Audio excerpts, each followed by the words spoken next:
I'll be right there. I'll be right there. I will be right there. I will be right there. I think.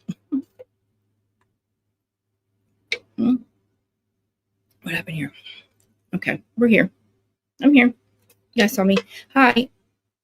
You got a foot on me recording. Oh, hi. Hi. Oh, we're live on Instagram again. Yay. Can somebody go check and make sure I'm live? I think I am now. It says I am. Hi, Instagram. Oh my God, it's been like 2 months since I've been here.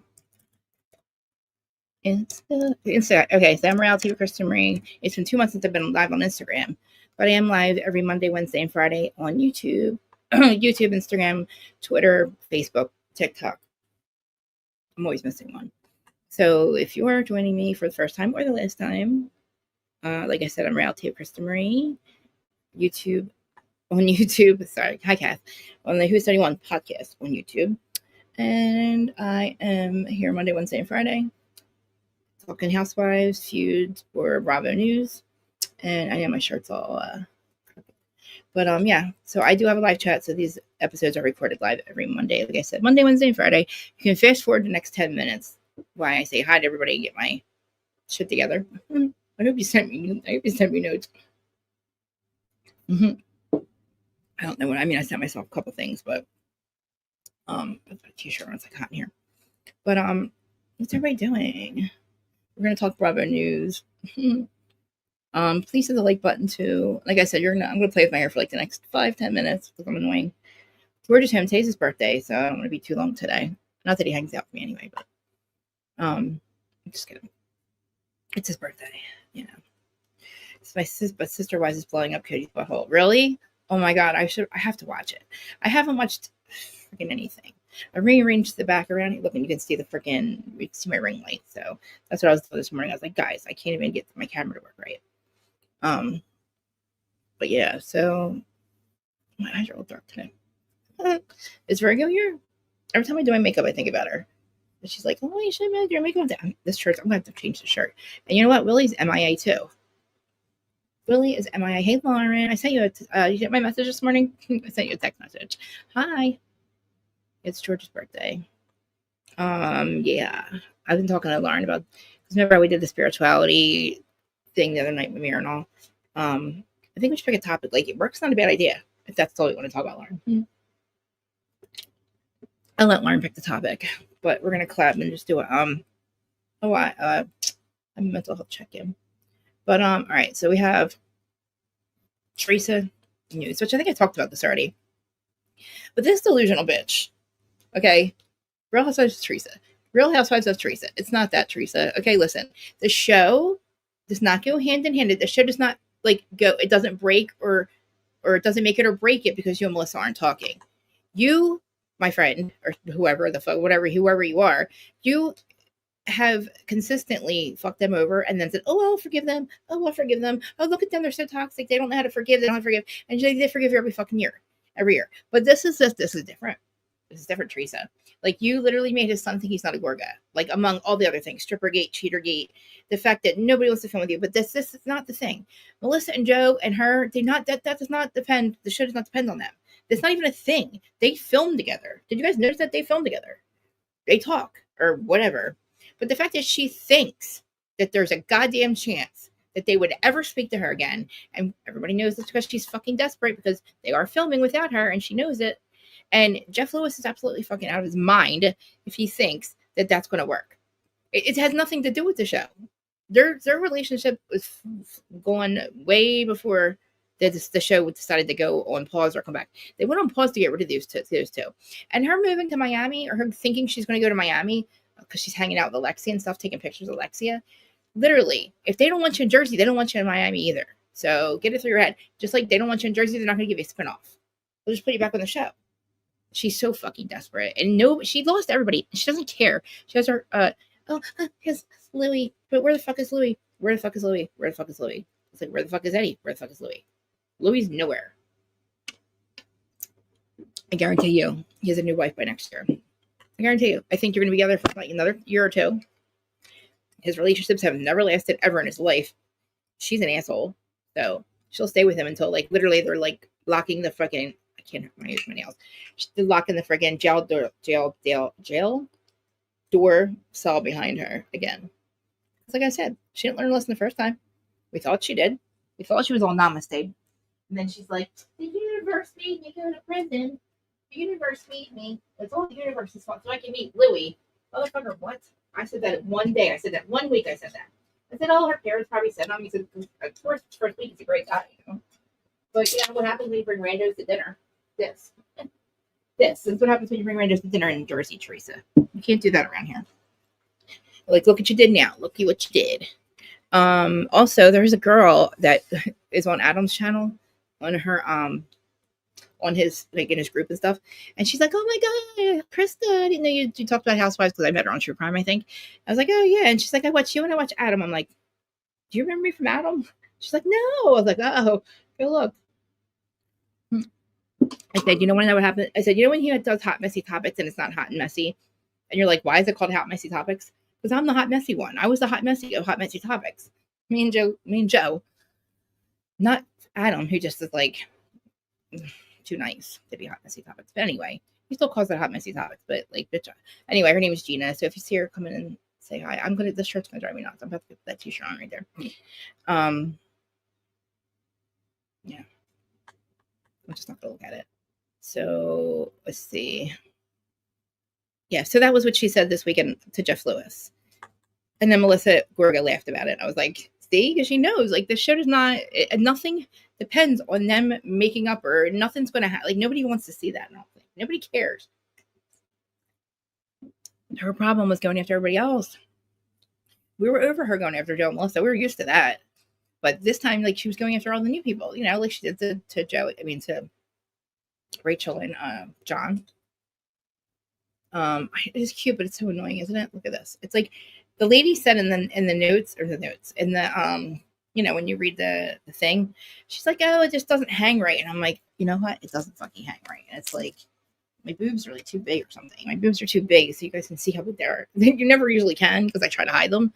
But yeah, you can tell this one. But it's just me picking at myself. Oh my god, I was watching somebody this morning. Who was it? Oh my god. Oh, and I love her. I hated her on Miami, but I love her on her podcast, Reality Court. And we're just talking. She was talking to her co-host about, like, you know, and Jen too. Jen Schnook, the one who does the Jersey stuff, and she hates Teresa like me. Thank you. I know my hair's like, it takes me forever to put this goddamn hair in, but like, hi. What are you working today? I'm talking about Teresa real quick. I think I talked about it Friday, though, about how she said on her podcast, oh, yeah, you know, never say never. And then Jeff Lewis literally turns around and goes, well, you should call your brother. She's like, what? Huh? What do you mean? Like, what do you mean? What do you mean? Like, that's how dumb she is. Like, she thinks they're going to forgive her. She actually thinks they did something to her. You know what I mean? Where are you at? Listen, honey, come up here and give us some gossip. I don't even know if Mima probably sent me stuff. I don't even know. That was one thing I can't. Yeah, the one girl was like, she was talking about Jersey, and then she was talking about insecurities and stuff. And I was like, that's me, like me. Just watch one of my lives. I'm just like, but I gotta stop. Like, and you know what? Even if I wasn't touching my hair and my face, I would still be. I'm still all over the place. I still can't stop moving. Like, I try to sit still, can't do it. Like, I'm either my legs shaking, and it's like even my system shakes. It's weird. The pendulum. But I was like, yeah, all my insecurities, and like, you can really see them. They really shine through when I do my lives. And the one girl's like, oh, I watched your live. She's like, you're just, you know. And I said, I know I'm different. So I'm not everybody's cup of tea. She's like, can you just say what's on your mind? I said, well, why wouldn't I? I don't understand why people don't do that. I mean, I get it. You have to have like respect for people and like be graceful, whatever. But like, you know, I'm not that friend. I'm tough love friend. It's the only thing that works when you need tough love. I can't believe I'm back on Instagram. Nobody's there watching me. It doesn't even say how many people are live. I don't even know. Oh man, I was trying to put the TikTok on too, but George took his phone back too fast. I had my other one, but the one I just got back, guys. I don't know if I told you. I don't think I did tell you. My phone's working. Mine's my iPhone. Literally, I went to go turn on the other one because Zach gave me a phone. I was like, oh, I'll just get this one turned on to my number because I said I need to get back my Instagram. Well, I go to turn on and I pick up my phone and my phone, it just pops on. I was like, you were on the whole time. It was charged and on the entire time. Me and George kept saying, we hear a phone. No, we don't. We can't hear a phone. And I'm like, every time I would send my friggin' Instagram code and not thinking it would go through, it was going through and we couldn't figure out where the fucking noise was coming from or whatever. It was literally in a box. And I'm like, oh my God, lady. She's like, I said, you're never going to guess something. Like, literally, he did. Why would he say that? Do you have the interview? Did you send it to me? Is he delusional? Like, why should they make up? No. Your child tried to say, your ex-wife tried to say that your nephew is not a Gorga. You know what I'm saying? Like, there's nothing to make up. Joe didn't do anything. Gorgas didn't do anything. Let me try to get to my email. Okay, good. You know what I'm saying? Like, it's just, and they're filming, and I told you it's fall. We're gonna get a Jersey Christmas, thank God. Because even if they start filming now, they film 6 months, I think, for 18 weeks. So they're starting now, which would be awesome. Winter, it's Jersey winter. I love it here in Jersey. I love it here in the winter. So I tell you guys all the time. As much as I don't like the cold, but I can do Christmas. And I cannot believe that it's fucking the middle of September. I can't believe it's almost the end of September. If 2025, I was supposed to have this house done by Christmas. We didn't even Oh, glad you did send me a lot of news. Okay, thank you. Oh yeah, I heard that Real Housewives of Miami stuff too. I sent myself some stuff too. I have the old tea you sent me too. All right. Oh yeah. I saw the Tamara Judge thing. Ooh. Okay. And you're looking for the interview. Send it to me when you get a chance. I did see I saw a clip of it. It has to be. It has to. You know it has to be. I told you that. It has to be. I know. Are you going to come up here or no? You're like, probably not. Joey wants to. It has nothing to do with. No, he doesn't. It has nothing to do with the money. Joe makes money watching the show, being on the show, whether Teresa's there or not. The show's not going anywhere because Melissa's not. Because Teresa's not coming back. You know what I mean? Like, the show's going to be. It's actually going to be better. He's signed, so you know what I mean. His money, and Joe doesn't. He might want money, but the money is still going to be there, whether Teresa says she's coming on or not. Like, because it doesn't matter. Nobody wants to see them together. Yeah, that might be the thing I saw too. Okay, it's alright. I'll see what it says. Like, there's nothing depends. The show doesn't depend on them making up. The show depended on whether Teresa came back or not, and nobody wants her back. Obvious. Okay, here it is. What show is this? Okay. I'm not going to pull it up because there's pop-ups, but I'll just read it to you guys. So it's from OK Magazine.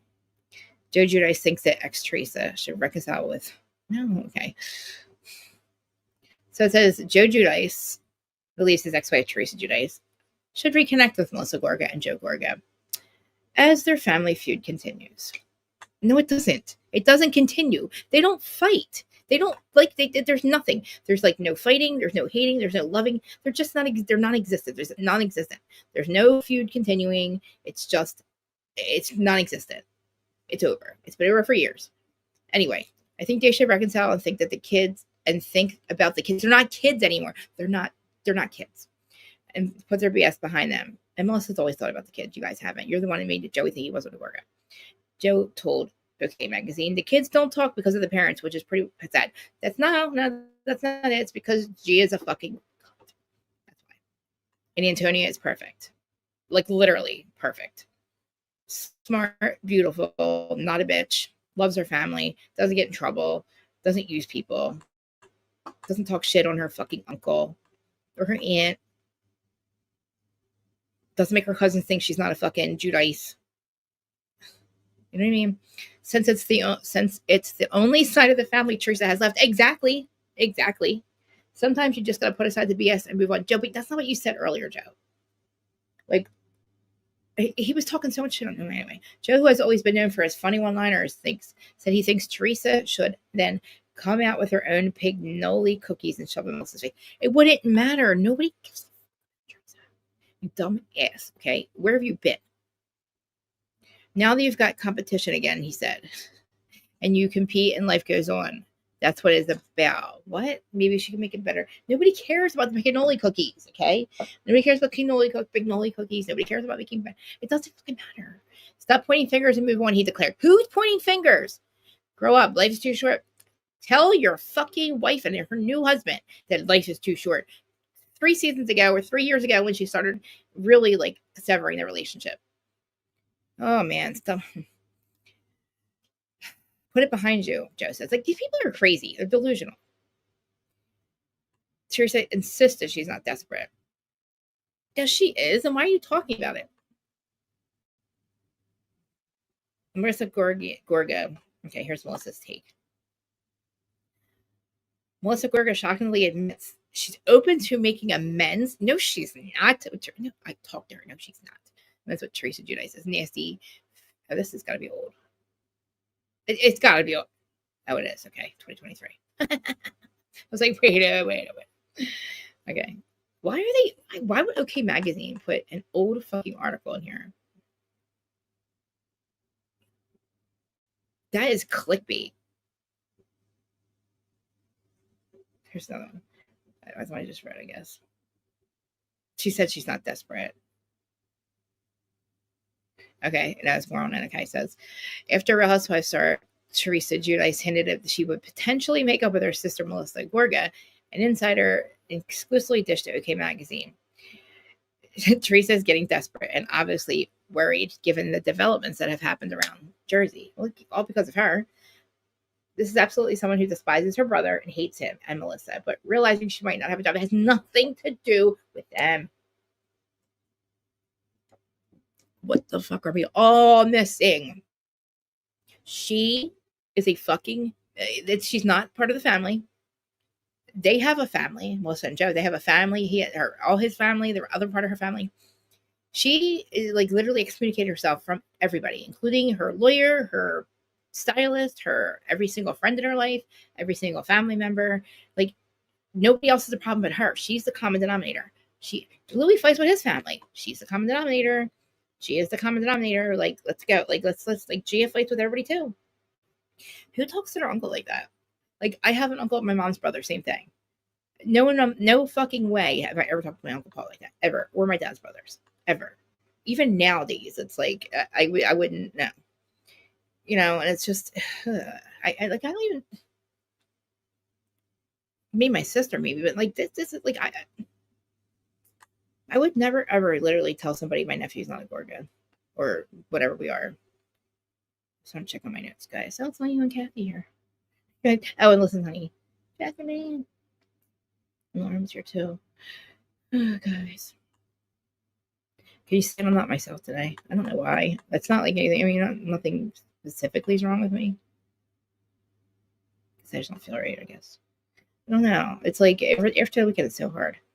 All right, what else we got going on, guys? Teresa Giudice. What's YouTube shorts? Let's say what's up.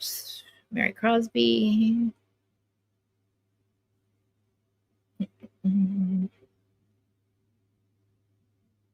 What happened? Oh, where's your friend? Wait, you don't have a wrench. What happened to your wrench? Didn't you just have one? Hold on, I'll give it back to you. Jacqueline has one. You have one on this side. Oh, no, you don't. Here you go. I had to do. Oh, I took it off the thing. That's right. I had to add you back. That's right. Okay. There you go. She fixes straps. No, it's okay to have it. I know I should change it though, shouldn't I? I mean, it's not bothering me now, I guess. Joe wants some money. Oh, I read that part already. Oh yeah. That's right. We were doing all that stuff. That's right. We were like trying to figure out how to like get her to be able to do all this. I don't know if you should be able to.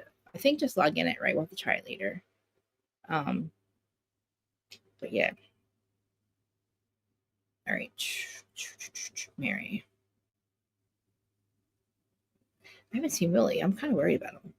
It's been 5 or 6 days since he's on live. He paused his memberships. What does that mean, guys? When people's memberships get paused, not like because he didn't pay, but like just because, like on his side, he paused them. Is that like, does YouTube do that? Like, I texted him twice. Oh my God, what am I doing? I'm supposed to be sharing this with you guys.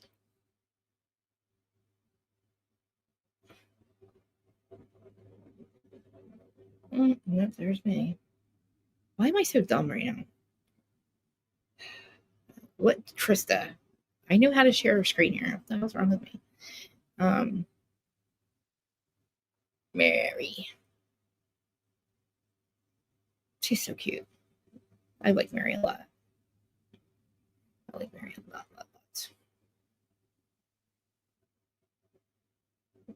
Close last year, as I said before, but in the trailer for season. Oh, can't hear it. Okay, start over. I forgot I mute them. I have to though.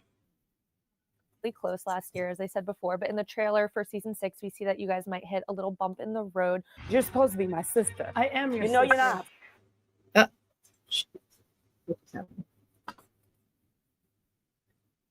Oops. No, you're right. No, that's not it. What? I just lost it. What's happening? All right, start over.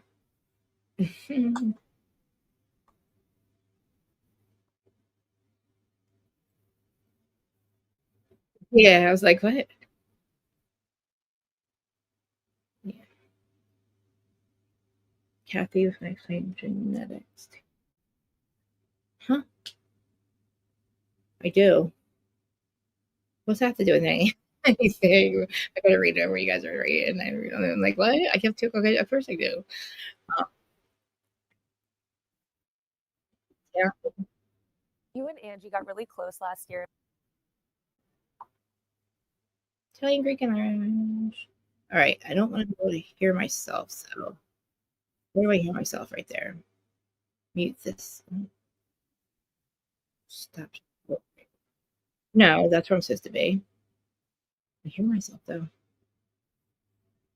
I hear myself. Shoot. I stopped sharing again, didn't it? No. Okay. All right. I think we're good. Okay, that's that. What is wrong with me? There we go. Here we go. Okay. As I said before, but in the trailer for season 6, we see that you guys might hit a little bump in the road. You're supposed to be my sister. I am your You know sister. you're not. Find another one, okay?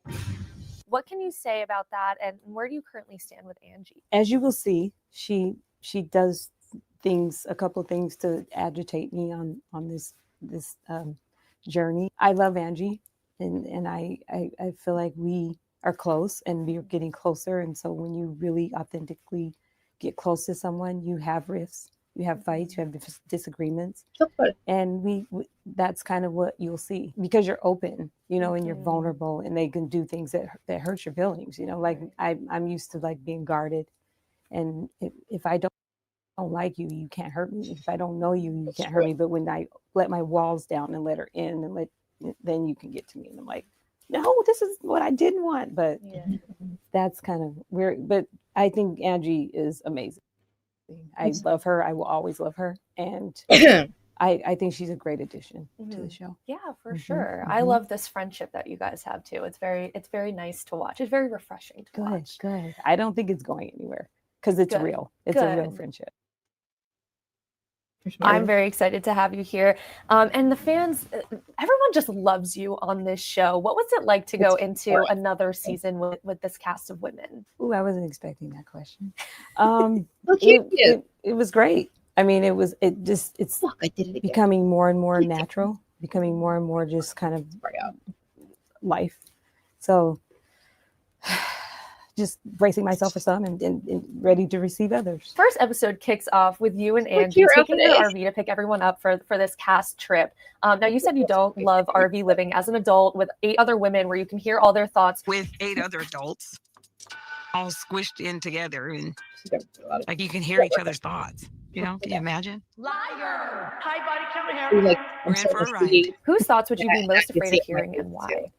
I would probably be afraid of hearing Lisa's thoughts, because they'd probably be a little scandalous. I know. Or maybe Bronwyn. Your hair. I think she has a lot of, she thinks more than what she says, and it'd probably be interesting. I thought it was so funny because Whitney decided to prank everyone with that fake FBI raid, and they turned out to be male strippers. You did not seem too thrilled about that in the moment. No, and no. You don't even know me. I mean, where was the muscles? Okay, never mind. What was going through your head? Where's Jen Shaw? What are we doing? What is going on right now? This is not okay. I felt fear in the beginning.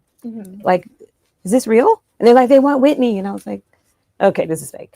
And then I got it. Well, you signed on to co-host this trip with Angie. What were you and everyone else sort of expecting? And what would you have done differently when it came to planning the trip? I would have actually picked everyone up in the RV and then drove them to a private plane. And then flew them to a private destination. Probably would have been ideal for me. Not actually drive the entire trip on the RV. It's not what I was, but it happened and it was beautiful. At the picnic table, everyone was really going in on Lisa for not being there. What do you think was the real reason she skipped the trip? I don't know. I can only speculate. I don't know what her real reasoning was. I didn't think it was fair for us. Not fair. But I just accepted because they that's what make happened. up things for them to do. They forced them to hang out. After a minute, I just gave it no mind and just kept life moving. Right. She wasn't there, but it was kind of her loss. You and Angie, I know you guys have been very close, over the last year especially, and you were very close at this time. What did you think about her comparing Lisa to Jen Shaw in that moment? One might say it's similar to what Jen Shaw did. What the are you spewing from your mouth, Angie K? Wait, that was a bad analogy. That wasn't right. For me, that you don't compare no one to Jen Shaw. Like, that's not okay. I feel like Angie, she's like, I'm sometimes can be reckless. I can too. So I mean, but that was a little much. I just feel like Lisa runs a real business and Jen did not. And I just think to compare the two was just a little outlandish and a little much. Right. So Angie just being Angie. You and Brittany kind of got off on the wrong foot last season, and judging by your reaction to her announcement, aka relationship status update in this first episode, it seems like you still may not be her biggest fan. Jared and I got engaged.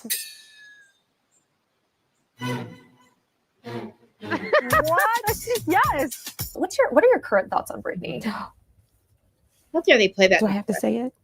I just wish we were cartoons. And you know how cartoons like body slam people and like swing them around. Okay, that's my real intimate thought, that I wish I could body slam her. And no, I'm kidding. Or poof her and be gone.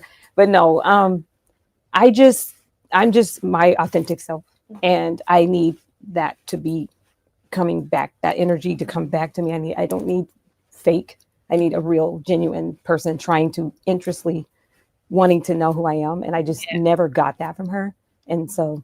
That's my right. Well, some people just don't mesh. So sometimes it's okay. It is. And it has to be with me because I don't mesh with, I'm not for everyone and everyone's not for me. And that's okay. Speaking of friendships, you and Angie got really close last year, as I said before, but in the trailer for season 6, we see that you guys might hit a little bump in the road. You're supposed to be my sister.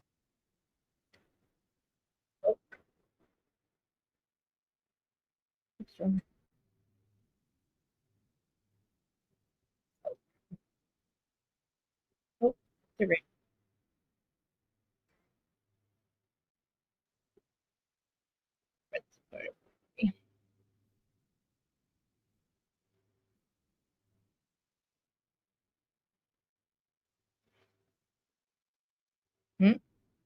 Wait, who's that guy?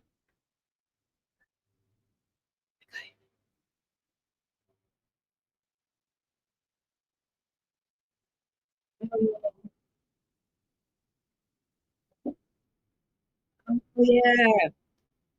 Ew. No, them too. It's awesome.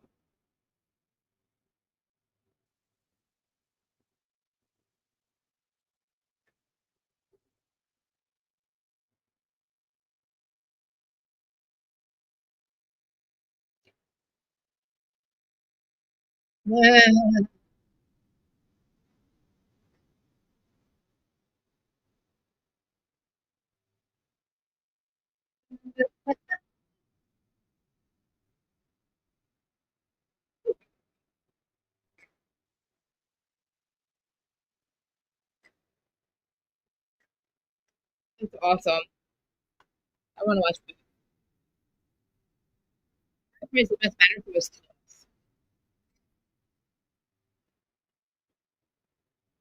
Oh. Oh. You have to learn. It's it is true. You do the best you can. Nobody wants. I mean, sometimes I said I never want. Mm, mm.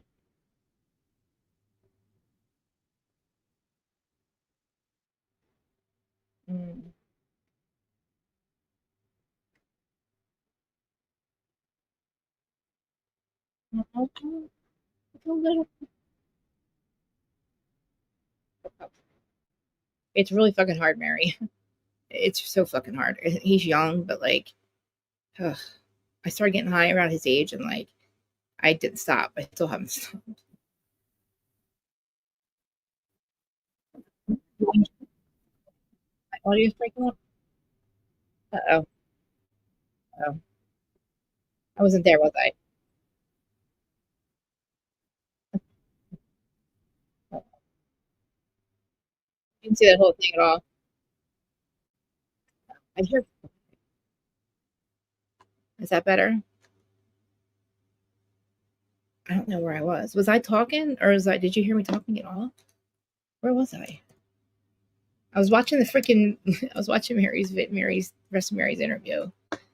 Let's see, sure, stream's still down. Oh. Mimir, are you there? Is it just you here? So the Karen Reed trial is playing. The Karen Reed civil trial is playing right now, and it's all I can think about. And since it's just you, do you want to just put that on and watch it? It's a civil trial. They're like literally replaying it. I mean, they're not replaying it; they're playing it. It's like live right now. It's his. Okay, you're the only one here. It says there's 276 people watching. They're on TikTok. I'm dying to watch this fucking trial. I mean, I'm like, and nobody's here anyway, right? Why don't you come and watch it with me? I'm gonna change. I'll change the thing because nobody's wants to. I mean, like nobody's here unless somebody pops in and says no. Talk about housewives. But I don't know. Like, you want to watch it? Okay, good. All right. And I'm gonna put it on. And then I'll change the. I don't know. Wait. Oh, hold on. I know it's so. All right. Let me think. I know. Let's see who's watching it. I just saw on Melanie Little's child. Am I allowed to play somebody else's stream? I don't think I'm allowed to play somebody else's stream, but I think I will anyway. Young jerks won't care if we play his. Let's see. If anybody comes in the chat, tell them what I'm looking for. Oh my god, there's so many fucking people. Oh boy. I'll put the glares on. Okay. Oh god.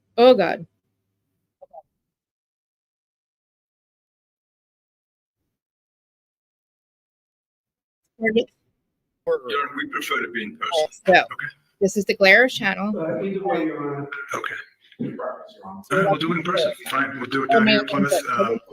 I will be moving into the Brockton Court all in person next month, but this is especially assigned, at least for now, so I'll come back down here. That's not a problem. Mr. Clerk, do you want to suggest a date for us? Boston in the future.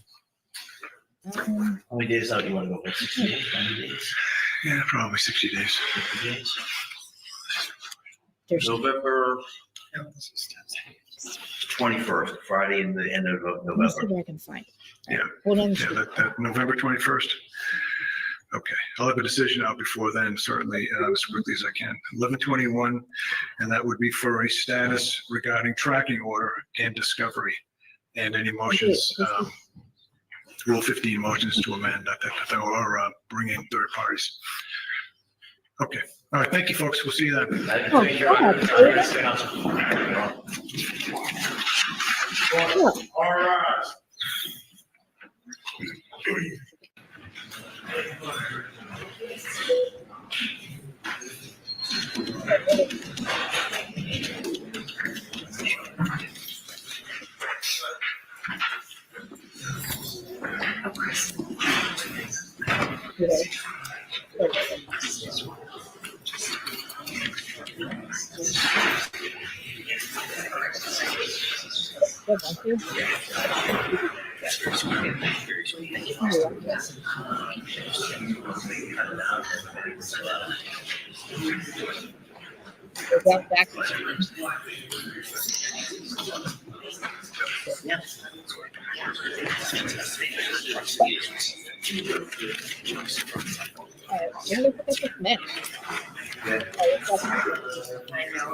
Okay.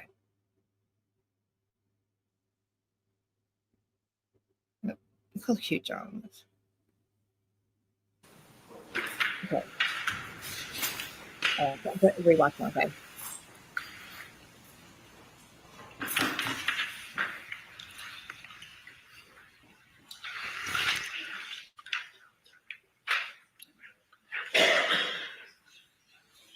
Thank you for the glare. Thank you for thank you. Oh my God, I can hear Ryan. Oh, bless him. I miss him. With Mrs. Reed. Her dad's amazing. Her dad's such a good dude. All right, let's see if we can fast forward just a little bit. I'm going to change the, change that. Okay. Good afternoon, all. Before the court is 2483 CV 692. This is the case of Paul O'Keefe and Alia versus C&C Hospitality, LLC, DBA, CF McCarthy. That Alia case is called for status and for Rule 12 motions. Counsel, please introduce yourself for the record, beginning with plaintiff's counsel. And if you could state the party you represent as well. Thank you. Good afternoon, Your Honor. Attorney Mark Diller on behalf of the plaintiffs. Afternoon. Good afternoon, Your Honor. Dan Buck on behalf of the plaintiffs. Good afternoon. Good afternoon. Good afternoon, Your Honor. Damon Seligson on behalf of the defendant, Karen Reed. Good afternoon. Good afternoon, Your Honor. Charles Waters for defendant Karen Reed. Good afternoon, Your Honor. Alan Jackson on behalf of Ms. Reed. Good afternoon. Good afternoon, Your Honor. Aaron Rosenberg also on behalf of Ms. Reed. Well, her people here. Good afternoon. Good afternoon, Your Honor. William Keppel on behalf of Karen Reed. Wait, what? Okay, good afternoon. Christopher George on behalf of the defendant Karen Reed. What? Good afternoon, Your Honor. Marissa Palladini on behalf of Jesus. Good afternoon. Good afternoon, Your Honor. David Hassett on behalf of Waterfall Bar and Grill. Okay. I'm sorry, you say the waterfall? Waterfall, yes, Your Honor. Got it. Good afternoon, Your Honor. Thank you. Also on behalf of Waterfall Bar and Grill. Good afternoon. Good afternoon, Your Honor. Looking Rose on behalf of the defendant, CF McCarthy. Good afternoon. Okay, that's all the counselors. Good afternoon, folks, and welcome everyone to the event for this afternoon. When I was assigned this case last spring, the first thing I wanted to do was try to get a sense of where we all are going to fill in our tracking order and get a sense of what direction this case is going. And in the meantime, it looks like there was a motion to dismiss filed by the defendant. So what I would like to do is go through some of the procedural issues that you see in the case for now. We can talk about tracking order. I do think that it's important to get a trial date established at this point, like we would do with any kind of a wrongful death tort action. So to that end, we'll start with the plaintiff. What do you see as procedural issues? I'd like to get an update on discovery, on how that's all going. Counsel? And then we'll get into the motions to dismiss as a substantive issue. I know there's a lot of people here that want to see what the case is all about, but I think it's more important at least to get an idea procedurally where you stand. Understood, Your Honor. Plaintiff has served all of the defendants with discovery. All of the defendants are currently late with regard to producing discovery. We have not received any as of yet, or minimal. We have Mamira, I don't know if anybody can hear me, but literally, like, this case, they can actually bring all of the same witnesses back, and this actually might get John this could actually get John justice, because all these started to get some of the documents from the DA's office, though we are is significantly deficient at this point. We're still waiting for the records to come in. So we undertook with the stay that we weren't able to get any information and the DA's office wasn't turning anything over while the criminal matter was pending. So we're still trying to get all the documentation in. Okay, but just if I can follow up on that, the stay that was issued, Judge White had issued one back in maybe the fall. I had issued one when the criminal trial was ongoing. That was sort of a self-defining 60-day or whichever comes first. So that should be pretty much in the rearview mirror for now, right? I recognize that, Your Honor. Right. So when the stay was lifted, all discovery was served on the parties or thereabouts. When you say discovery, we're talking about depositions, documents, notices of depositions or no? Only one deposition has been noticed and it's been tabled because we don't have any documents at this stage. I see. Okay. So it's really the paper discovery that you're looking for. And when you say the DA's office, that obviously is not the defendants, that's going in a different direction, but you're pursuing that sort of on your own?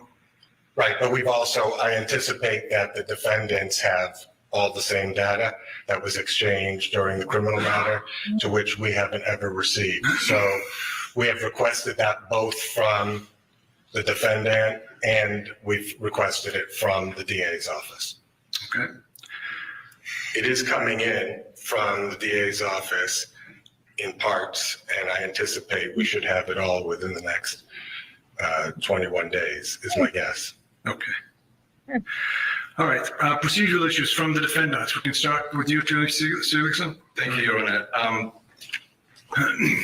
As we're anticipating the status of this case, it's important to inform the court that from Ms. Reed's perspective, we have affirmative claims that we intend to bring on her behalf. Those claims stem from the same facts that are at issue in this case.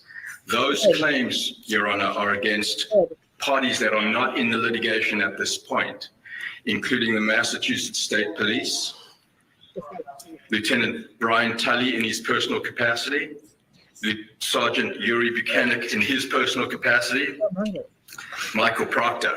Those claims would be in the nature of violations of Karen Reed's civil rights, and conspiracy. The claims against the Massachusetts State Police would be negligent training, supervision, and retention of Massachusetts State Police troopers. We also intend, Your Honor, to bring claims, affirmative claims, against Brian Albert, Nicole Albert, Matthew McCabe, Jennifer McCabe, and Brian Higgins, who were the occupants of 34 Fairview Road in Canton on the night in question. Those claims will be in the nature of civil conspiracy, violation of Karen Reed's civil rights. Yes.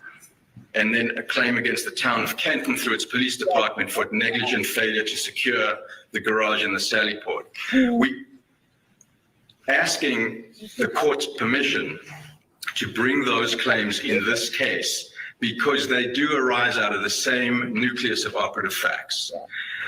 In order for us to fairly defend Ms. Reed in this case, those claims, those parties need to be asserted in this case. Yes. What we'd like to ask the court's indulgence for is we have a proposal of how to bring those claims in, given the voluminous nature of this case.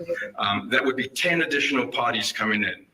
To do that, we would be alleging that the individuals in the House diverted attention away from themselves towards Ms. Reed, that law enforcement then acting on that diverted attention away from her, because the people in the House were either police or police adjacent who were socially and personally connected. Then they collectively conspired to ensure that what happened in the House was not explored and investigated. And instead, Ms. Reed was wrongfully targeted, maliciously prosecuted, made to face 2 criminal trials for the death of John O'Keefe, and is now facing allegations of wrongful death, all stemming from the same claims. How do we synthesize the process to bring these claims and parties in? What we're asking the court to consider is for us, at the time we file her answer to the complaint, we've got some claims that we're asking to be dismissed, regardless of how the court decides those. We still have to file an answer on her behalf. Our suggestion would be to file those claims against those parties in the same pleading. Yep. Serve all of those new parties with that complaint. Allow them 30 days, not the normal 20 days, to respond so the court can have one hearing on whether some may bring dispositive motions, some may file general answers, so that we can then decide how and who is in the case and proceed forward. So I bring that to the court's attention. I'm happy to brief it so that Mr. Dillard can have an opportunity. At a minimum, you're going to do that. I'm envisioning what the plaintiffs are going to say to this rather extraordinary process, but go ahead. But that would be, otherwise it's going to be in a very unwieldy, delay-inducing process, and we're not looking to do that. This accounts for trying to conserve judicial resources, trying to have a streamlined approach, at the same time making sure that all the claims and all the parties are in this case. The alternative would be for us to file a separate action on Ms. Reed's behalf, alleging these claims, and then move to consolidate immediately with this case, which Your Honor has broad discretion to allow. The point being, the claim should be in this case. They all arrive out of the same facts. Yes. They're not separate. And that's essentially what we'd like to do. We'd like to brief that, Your Honor, and have the plaintiffs respond and then proceed from there. Okay. Please say yes. Please say yes, sir. All right, let's hear it then from the waterfall. Yes, Your Honor. We are in the process of completing written discovery propounded to us from the plaintiff for under extension until next month. We anticipate that will be completed then.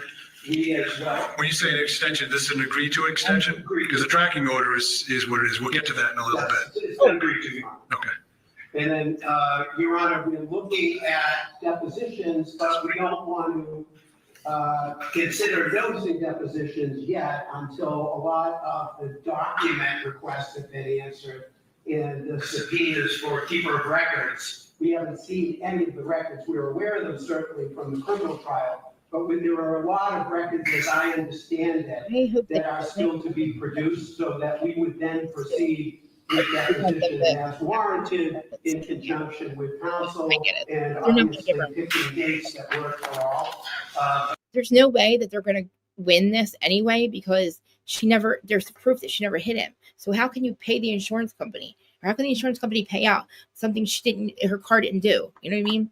So this just is literally, I think they're trying to go forward just so they can get the assholes back on the stand again, and them to actually lie for the 5th time under oath. But that's what we foresee Yes, in the future, Your Honor. All right, thank you. They're definitely investigating his death. They only investigated the investigation before it. That's part's over. They would never just leave a dead cop. Let's hear from C.F. McCarthy, then. These are the bars. Similar vote as to Waterfall, we were putting efficient touches on our discovery responses. The last leg of it is just communications from employees related to the incident, some of whom no longer work for C.F. McCarthy's, but we anticipate having that included in the very short term and getting that over to my brother. Okay. All right, thank you. Let's hear from the plaintiffs then, in terms of the response to the procedural issue that was raised, in particular by Ms. Reed's counsel. Are you aware of the circumstances that they're seeking to join 10 additional defendants into this action? Absolutely not, Your It's the Honor. first notice you've gotten? Of course, I would expect. Not how the court that- system likes this stuff to work, folks. Right, I would expect the courtesy of a meet and confer, or at least let me know. Obviously, they can choose not to do so. That's their prerogative, but I certainly would have liked to have been made aware. Section 1983 actions, I believe, Your Honor, would have to go up through the federal court. We're not seeking to have this case removed in the federal court. We started it in the state court. We're intending to move forward in the state court. We would like to have a state court, Plymouth jury decide this case. So to the extent that my brothers and sisters and all of those who are involved believe that they have other legal rights and they want to pursue other legal theories, that's their prerogative to do so. When it comes to interfering with our opportunity and right to justice, we're not looking to sideline that, Your Honor. All right. Any response, counsel? Thank you, Your Honor. We are asking for permission to serve a motion to advance this procedural proposal. So Mr. Dillard is not being surprised by the argument that we're going to present to the court, he will have an opportunity to respond. There's no requirement that civil rights claims be brought in federal court. In fact, this court has jurisdiction over those claims. They all stem from the same facts, Your Honor. In the plaintiff's complaint, there are allegations that we need those parties to defend against. This is not just a wrongful death action. Our narrative of what took place. It is, though. It's the plaintiffs. Well, just hear me out for a second. And when you say that it's not just a wrongful death, that's what the plaintiffs have alleged. The defendants have filed motions to dismiss portions of those. So this, at its essence, is a wrongful death action being brought by the plaintiffs, right? So what you're seeking to do is to be allowed to amend these proceedings and to effectively bring in 10 other defendants for the claims that the defendants have against those third parties that aren't noticed here, right? So you've got a procedure to give them notice as well as the plaintiffs notice of this event before it goes to any adjudication by the court. And that's what we've built into this proposal, which is trying to streamline that process, not depriving them, the new parties, of the opportunity to argue both the procedure as well as the substance. And we're suggesting, instead of serving party X with a third party motion for a complaint, then that party opposes it, then the court rules, then that party perhaps is brought into the case and then brings another motion to dismiss substantively. We're not seeking to... Isn't that what the rule requires?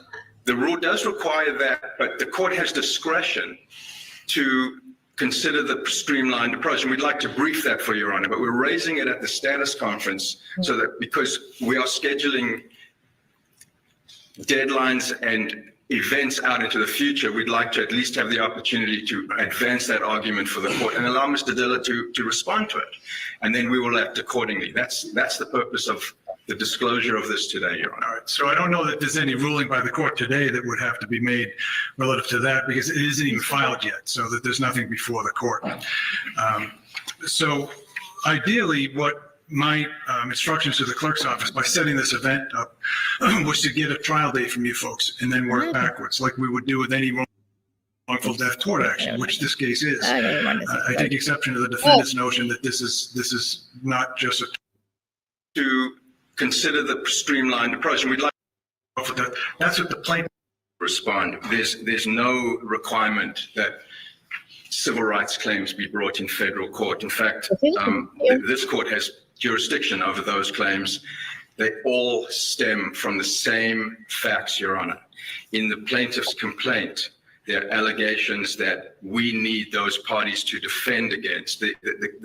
This is not just a wrongful death action.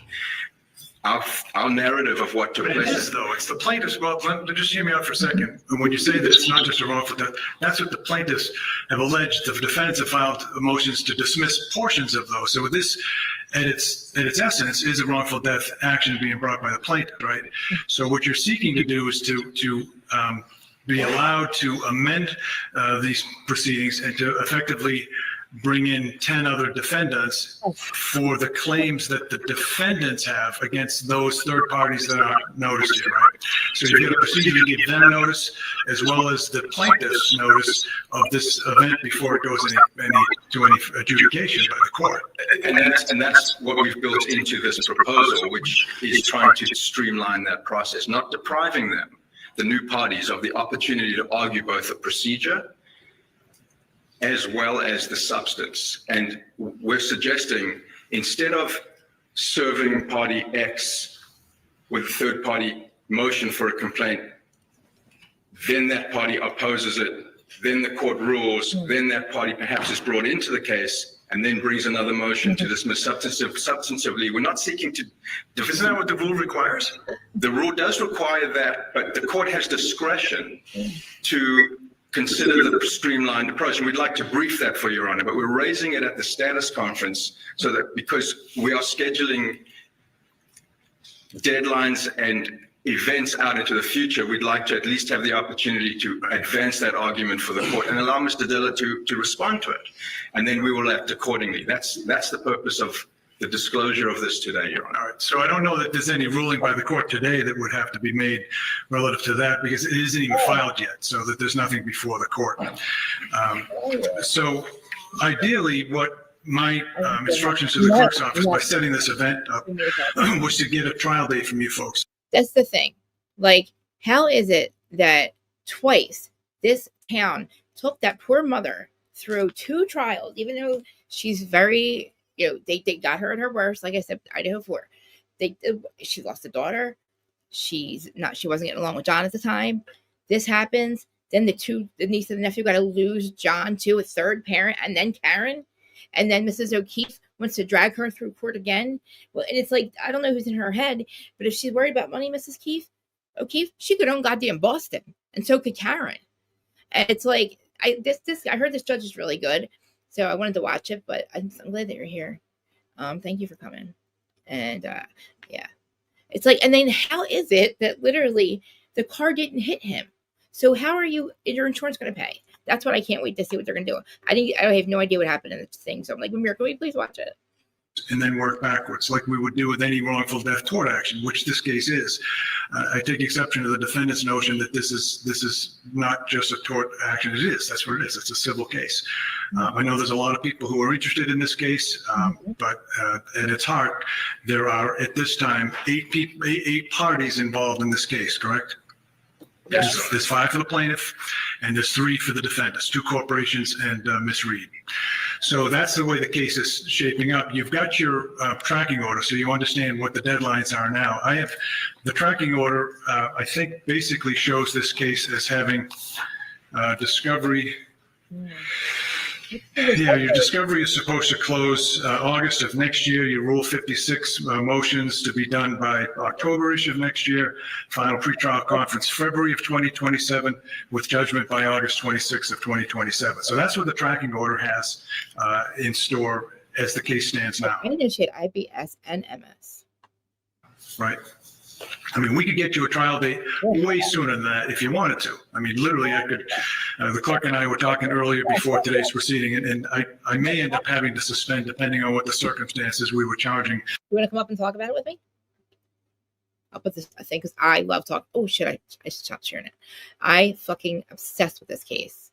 Still. I there's a bunch of drama going on over on, I think with Glare or something. Please come up. I love talking about this with people. On a homicide case earlier today. So we have a deliberating jury right now. So I don't know that I may have to suspend and then rejoin here in a little bit. But for now, so you understand it, we could get you a trial date as soon as practically this spring on this case. But to join 10 new defendants under wholly separate theories for people that haven't even been joined yet in this litigation puts that on its head. There's no way you wouldn't even have this procedural process outlined by the spring, most likely. I understand that, and that's the dilemma that we're trying to bring to the court's attention, because there is going to be an affirmative. Well, you're saying you said earlier affirmative defense in this case, which those would not be affirmative defenses.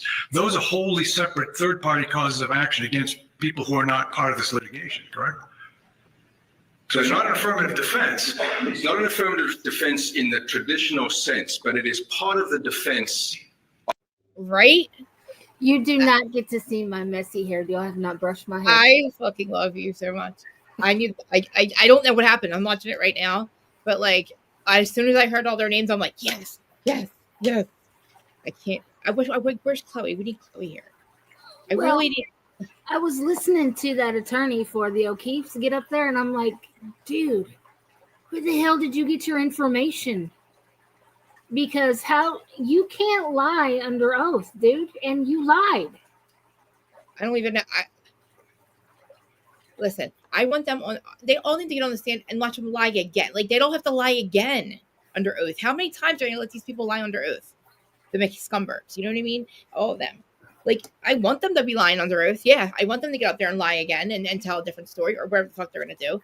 I wanted to literally make Jen. I want Jen to never have peace in her life. You know what I mean?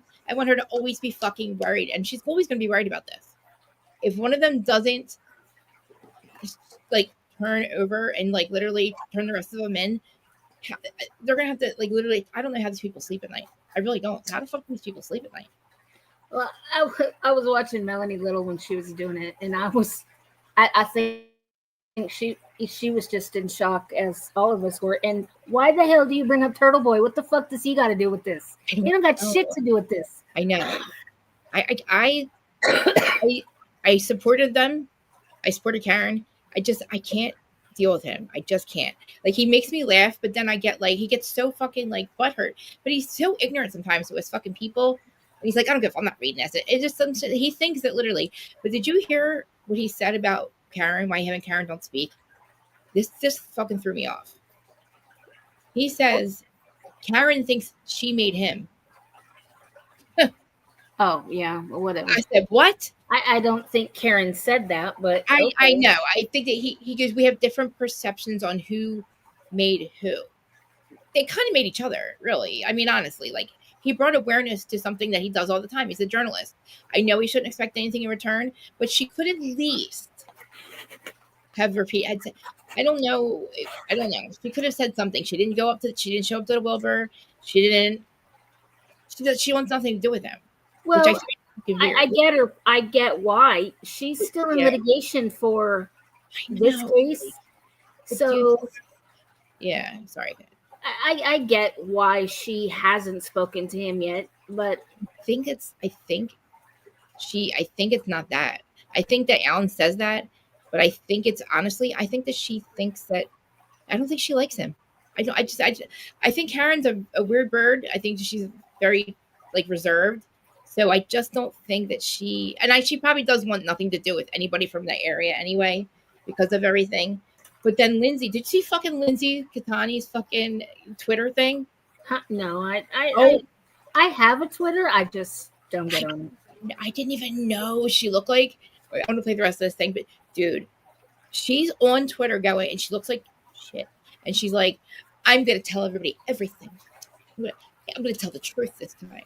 And all these, I can't say it. And I'm like, what? She's like, this has nothing to do with Aiden Carney. But Aiden Carney and Turtle. And it's like, please, somebody tell her to get off. Please stop what you're doing. You look like a fucking, like she started doing drugs. I swear to you. The girl's really pretty.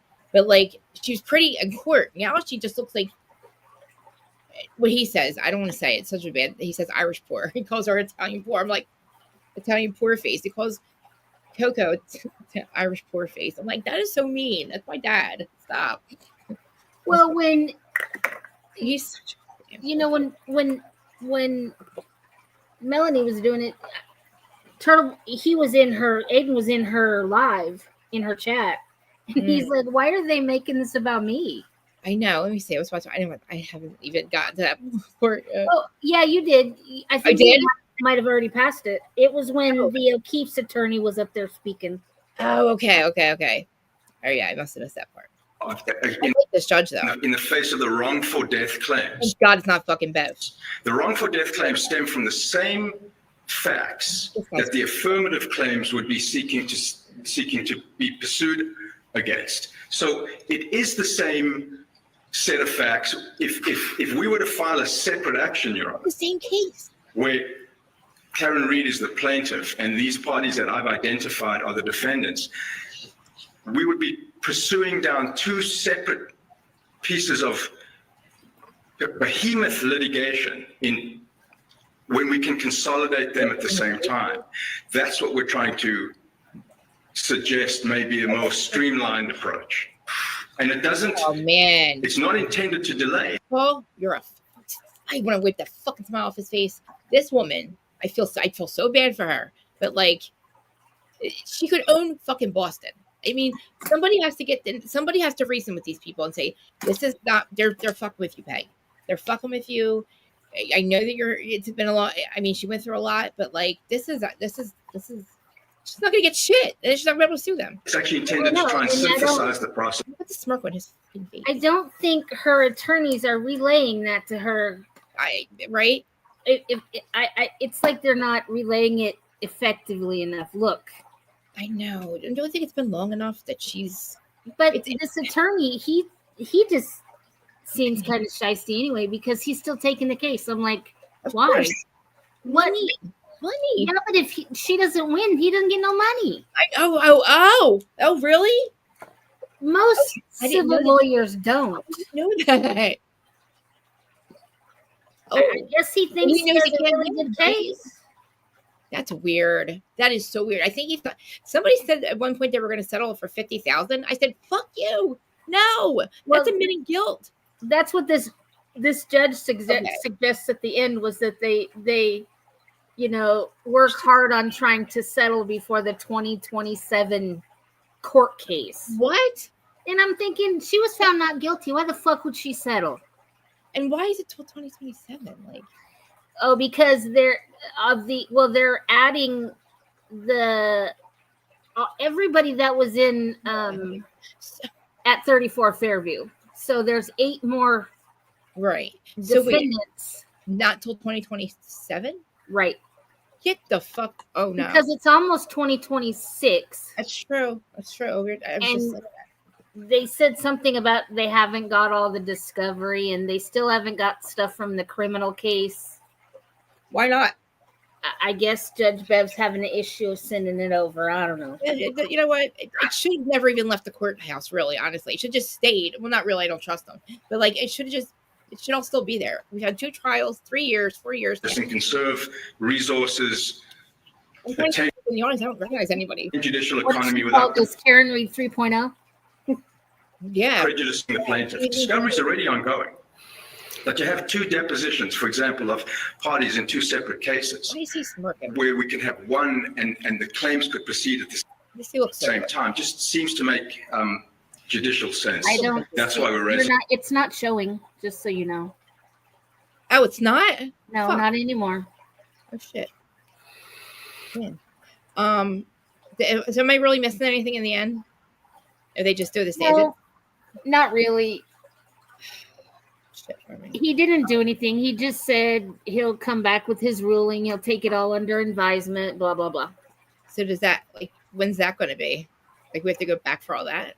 I'm like, Well, yeah, because he wanted to do it via Zoom, and Karen Reed's attorneys are like, nope, we want to do it in person. Yeah. You know, I really do think, I think that this could bring him justice, honestly. Do you think that the feds are still looking at this case? Like, they have to be, right? There's no way, especially with Higgy Boy. I know. So what is okay, I'll tell you my theory, but what is your theory of what happened that night? I think they knocked him out cold and he fell back. Yeah. That's what I think. I don't think he walked in the house. I think he walked in first I thought he walked in the breezeway door. Yes, by mistake though, I think. Yeah. He probably didn't know what garage door to go in, and watch Chloe be in the one that's where she was. And nobody knows. Okay, this is what I thought. He walked into that door. Nobody saw him. Nobody actually thought that he came in. He gets attacked by Chloe. She's not a vicious. She's only a canine dog. She goes for the arm and the leg. She's not going to kill him. And then once he's down, she stops. Right. So she gets him. He falls back because he's trying to get away. You know what I mean? Hits his head, and nobody knows he's there till like 1:30, because that's when like all this like stuff starts picking up on their phones. That was my first theory, right? Then I'm like, they still didn't call 911 when they found him. They still drug him out on the fucking lawn.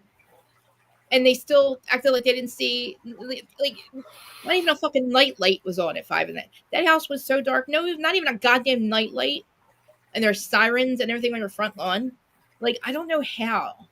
I really don't. Like, I know how some people are just like absolute psychopaths. But I just don't know how Jen McCabe can sleep at night knowing, because the thing she's worried about the most is getting caught. Like, she doesn't give a fuck about John. But she knows her life's almost over as it is. Just to have to live and feel like I've done something so fucked up that I can go to prison for the rest of my life, and I'm going to have to worry about this for the rest of my life, because the feds will take their damn time. And they said that the judge said that this could drag on for 20 years. Good. With all the appeals and everything. If Karen Reed loses, she can appeal. And then if she loses again, she can appeal. This could go on for 20 years. And you know what? They both could just sue the fuck out of Boston, Canton, or whatever, and Mass, all of it. And John deserves justice. His mom deserves the truth. I don't know if she'll ever believe it, but It's people know what happened. When I saw the X-ray, it took really. I knew that she didn't do it, right? But it's still in the back of my head. I'm like, maybe he didn't go in the house. Maybe I don't know. But as soon as they showed the X-ray, which was the last 10 minutes of the goddamn case of trial 2, I was like, and then I was convinced. I was completely I was convinced before, but like 1,000% convinced. Now I'm like, how can anybody look at that X-ray, listen to the lady, they're really good at me, and still think that like this civil case should even be like in court? Exactly.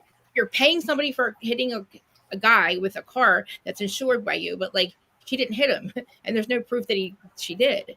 There's proof that she did it. She was found factually innocent of hitting him with her car. Exactly. So how can you sit here and, as their attorney, sit here and say, "Oh, she hit him. She just lied about it"? No, Arca said no, she didn't hit him. I hope Arca's here. I hope Arca. I literally, I'm so selfish that I really want trial 3. Like I want season 3. I want all this. From what I understand, the ME will be testifying. Arca will be testifying. That's like 3 trials Peg's put herself through for her kid. Isn't that fucking crazy? Yeah. One's enough. And like, because we don't see the crime scene photos, but they do.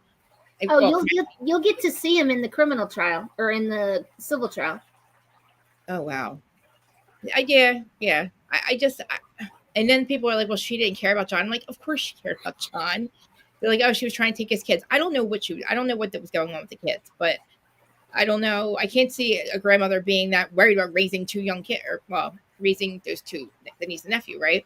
But like, I mean, it's bad enough they lose their parents, right? And then then John's gone. That's the 3rd parent they lose.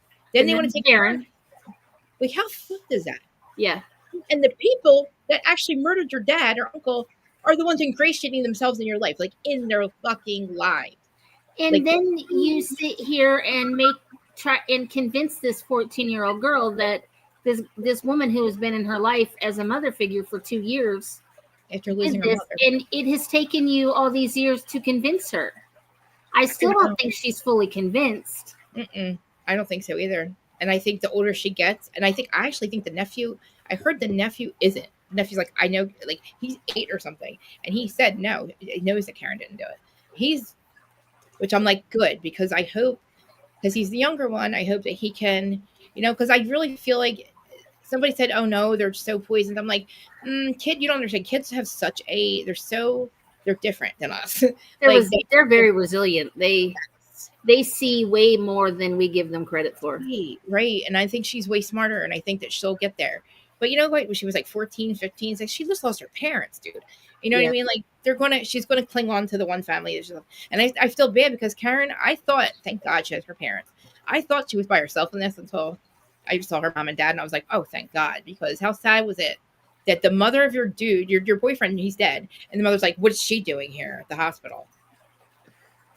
I'm sorry, Peg, what? Like, John's dead.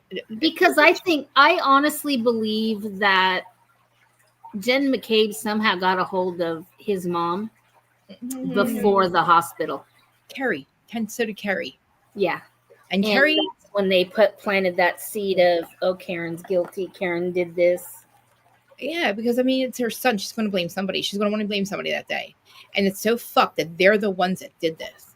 And I know Carrie's an idiot. Like, Carrie is John's friend. How the fuck are you still thinking this? And if you are, why are you just like, you're going to go lie again? Are you going to lie on us again, Carrie?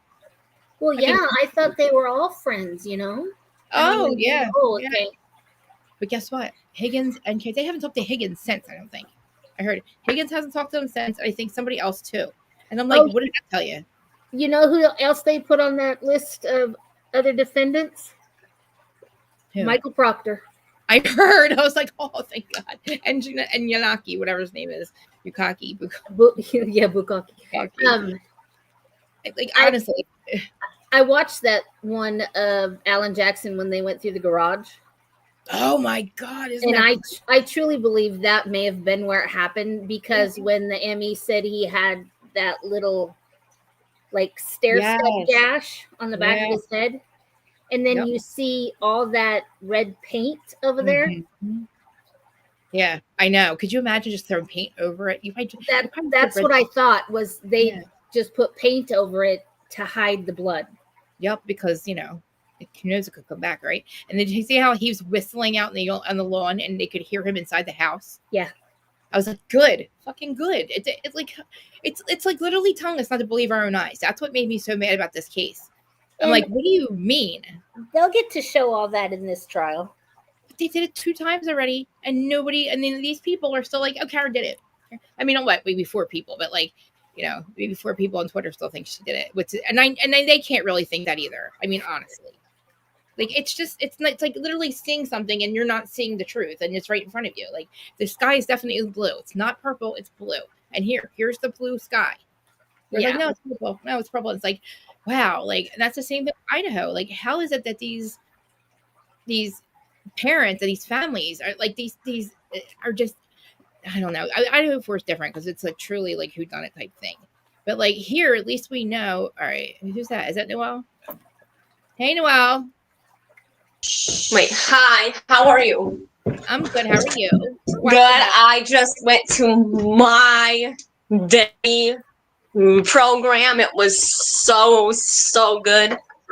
You have a good time? Yes. Does she have the advantage? Yeah. She has Medicare advantage. I'm talking about. Sorry, I need to plug in my key. Okay. Oh, did I bring her up? I brought her up. Yeah, and then I listen. If I were Nicole, I would have left his goddamn ass because, first of all, I don't think Nicole had anything to do with it. Obviously, I do believe though, like you lose your house, you have to sell your house, then your fucking dog. Well, first your dog, then your house.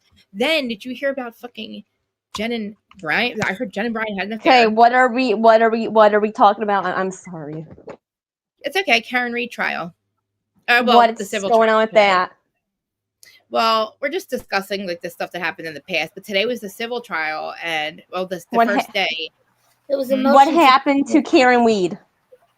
They accused her of murdering her boyfriend a couple years ago. Did she or did she not?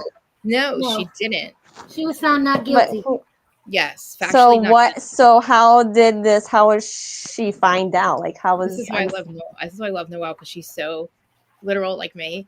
Well, so she's found factually not guilty because through X-rays he wasn't hit by the car. The whole thing. Then the mother's trying to sue her civilly for wrongful death when it was proven the car never hit him. He didn't die that way. He was thrown 30 feet allegedly. He did a pirouette in the sky, came down on his head, hit the bumper, and then bounced off 30 feet allegedly. And then he was. So what happened? So he basically got in a fight, and they tried to frame her boyfriend for it.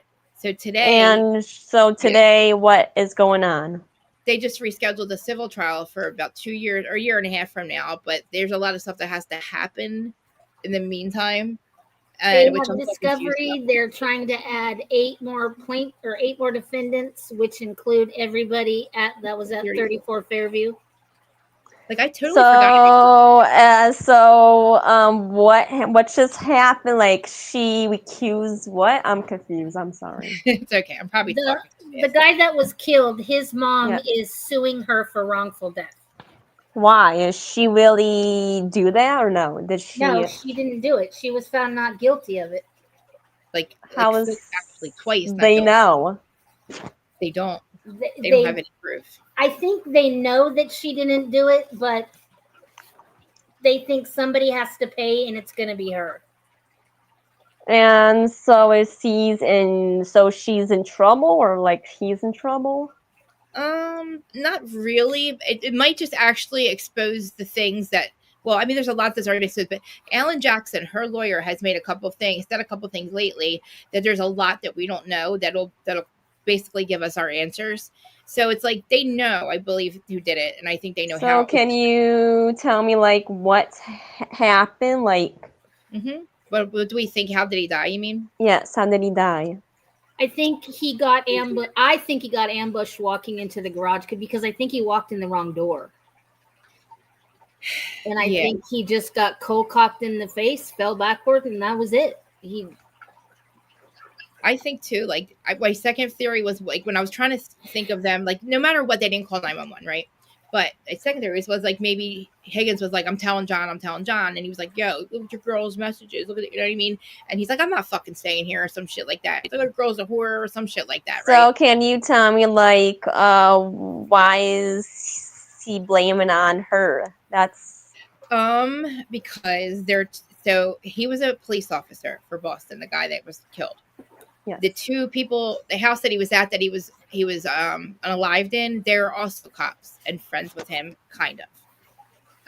And they were drinking that night, and I think that something was going on with Karen and then the guy that was there.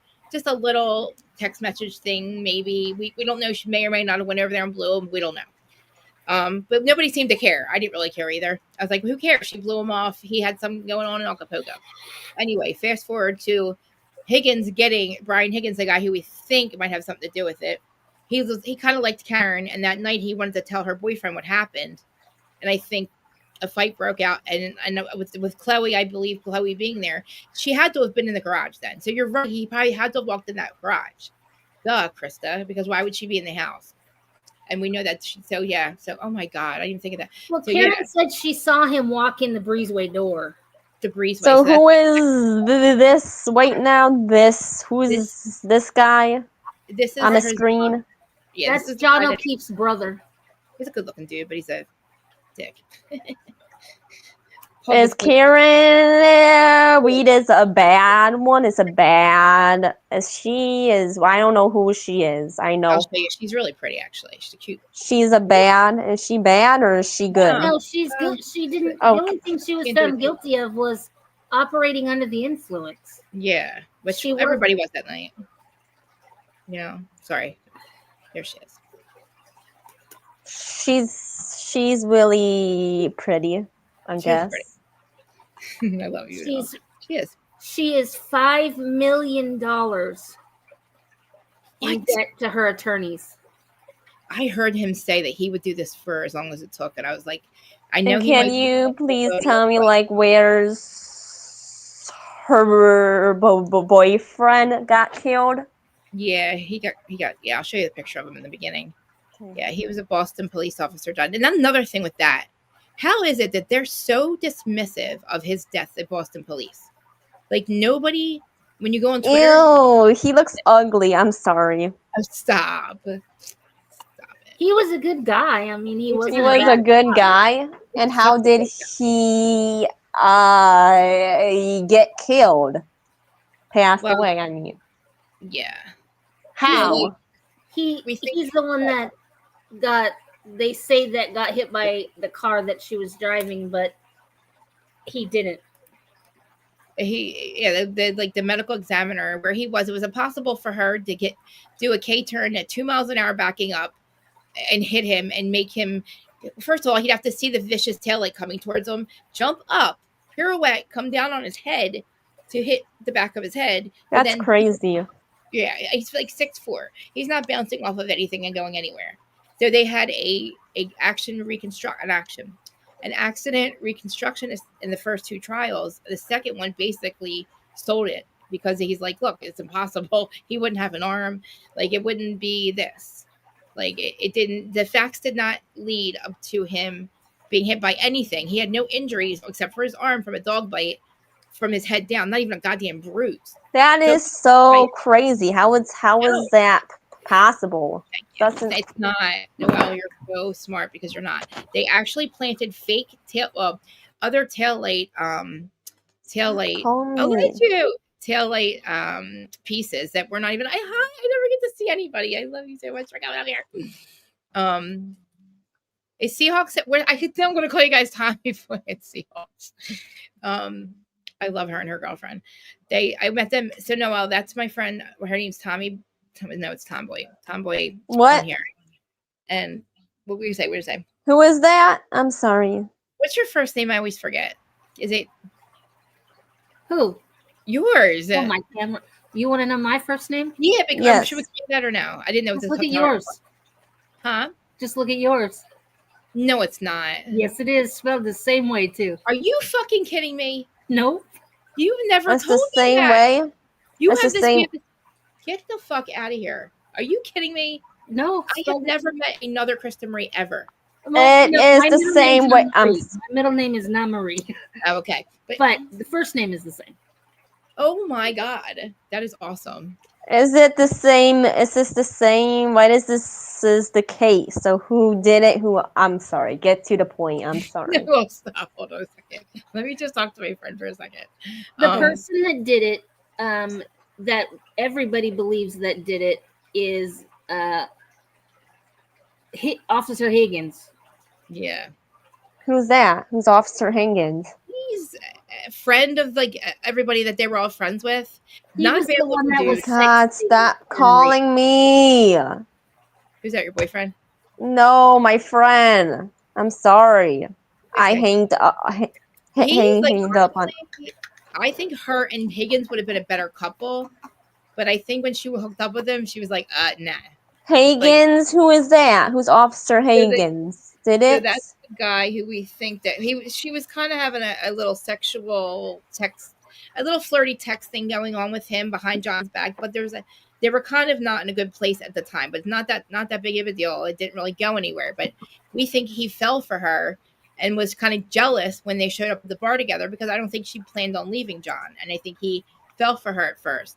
But she was like it seemed to me when the texts seemed like they got to be John texting him and not Karen, because they got to really like or she just sobered up and she was different. Like, is it John or is it Karen? Who is it? Well, Karen was texting another guy, the guy we think that hit him. And why is he? How is they? She didn't do it. Like, how do you know that? How Well, does because these people know it? Because so they looked at his Apple Watch data and his Apple phone data, and it shows him going 84 steps westerly into the house, or something about 84 steps. And they also show him going up flight of stairs and down. Well, it's a split level. So I'm thinking, okay, he walks up, gets a beer. Hey, everybody, walks down to the basement. Hey, everybody, drink my beer up. Now I'm leaving because I'm fighting with Higgins. That's the third flight going up. Or I don't think he walked anywhere. I think they took his phone once they realized he hit his head. I didn't think about that. I was like, the phone though. Could the phone be from him fighting the up and down? Probably not though. No. Can you please tell me how is they don't? This is Karen Reeds. How is she didn't do it? How is they didn't because her find car, out? She was driving a 6,000-pound vehicle, and she only did a K-turn to back up and go home. She was at her house by a certain time, 12:36. She was connected to John's Wi-Fi. They want to tell us that he was dead at she hit him at 12:32 or 12, something like that. Somewhere between the time that she'd have to drive home would take her 10 minutes in the snow. But there's no way that she could have done any of this. Also, if you want us to believe that John was dead on the lawn at 12:30, you also got to make us believe that 8 people walked by his body and did nothing, because there's no way they didn't see him. That's really interesting. So let's not forget about the phone being cold. Yeah. The phone not being what? Cold. His cell phone. His cell phone was going, it was losing, it was going down in temperature. Or I'm sorry, it wasn't going down fast enough. So it showed him being in the house, basically, under something. And then they threw So she's not in trouble at this point? Who is? No. She was, they did 2 trials on her to find her guilty. Yeah. And they couldn't find her guilty of his death either time. The first trial was a mistrial, and the second trial they found her not guilty. Literally, by that point, a lot of people had heard about the case and realized that there's a lot of players in this that have lied and have had chat fucking sessions, literally group chats, saying, oh man, just kind of talking about this. And that's another thing with the FBI. If they have some data, they have all data. So they have to be fucking, I would love to see data. What does that mean? I don't know what that means. Cell phone data. Yeah, I would love to see every single one of those. I want to see all of it, because honestly, I want to see all of it. That they have to. And I don't know, man. How stupid are you to literally make a group chat about something that you just did that was completely how dumb are you people? Are we gonna get to who is who is arrested? Who is arrested in this Lemire. case? Hold on, Noelle. She has a freaking Riley Marie. We have the same. What is that? That's the cat? No, let me see your face. What's her name or his name? Oh my god. Oh my god, let me open my door. Riley, I have the same freaking cat. Well, one of my 8 cats. What's your cats? I love That's some cute cats. That is a turtle. That what it comes tortoiseshell, right? Look at that baby. Did you have green eyes or blue eyes too? I love it. And I had a chocolate Siamese too that had a face that looks like their face too. What's her name? His name? This is Kitty Purry. Kitty Purry. Oh my god, I love it, Kitty Purry. Yeah, we have the other one is cat. We have a cat Benatar and Meowsy.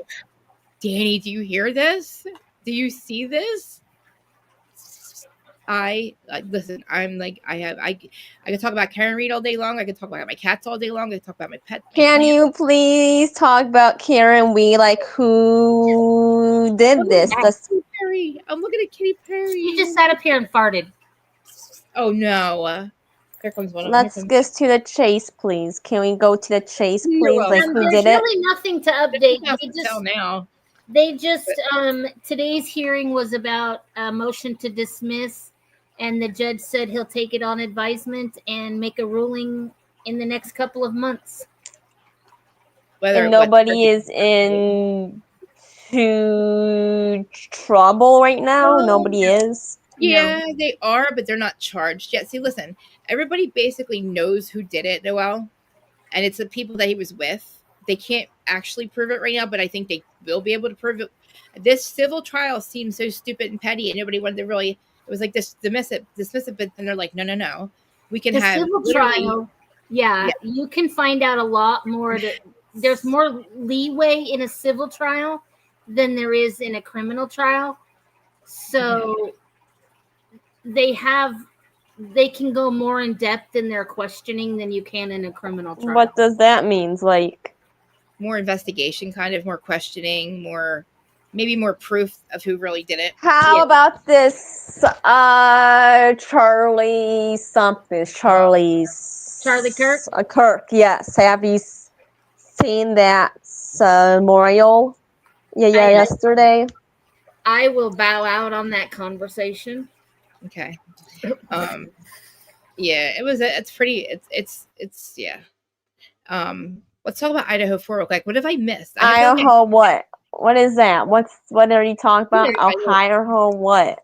Idaho 4, the 4 college kids that were murdered in 2022. Oh yeah, what's going on with that? Can you tell me about that? What is going on with that? No.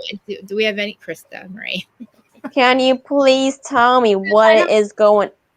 There's no updates. They still haven't released any more files. Who's the killer? Who's the killer? Well, it's not the one that pled guilty. I can assure you of that. So basically, another state with massive corruption. Yeah, massive corruption. And can you please tell me, like, why would he do that? What's going on? The story, please. I don't know about this. You want to take that one? I don't even know. I get so like there's so much that we. November 13th of 2022. Some people entered 1122 King Road in Moscow, Idaho, and fatally took the lives of 4 college students, but left 2 people alive. That is crazy. That is like, and he's only one person. Apparently, one person. One person with dyspraxia who has ADHD and is on the autism spectrum. What happened? He shot those people? No. Well, that we don't know because we've never seen the autopsy results. They won't release. They pick and choose what files, what documents they're going to release. They pick and choose what files they're going to release. Almost everything from the Moscow Police Department was redacted. The people. So who shot these kids? I'm sorry.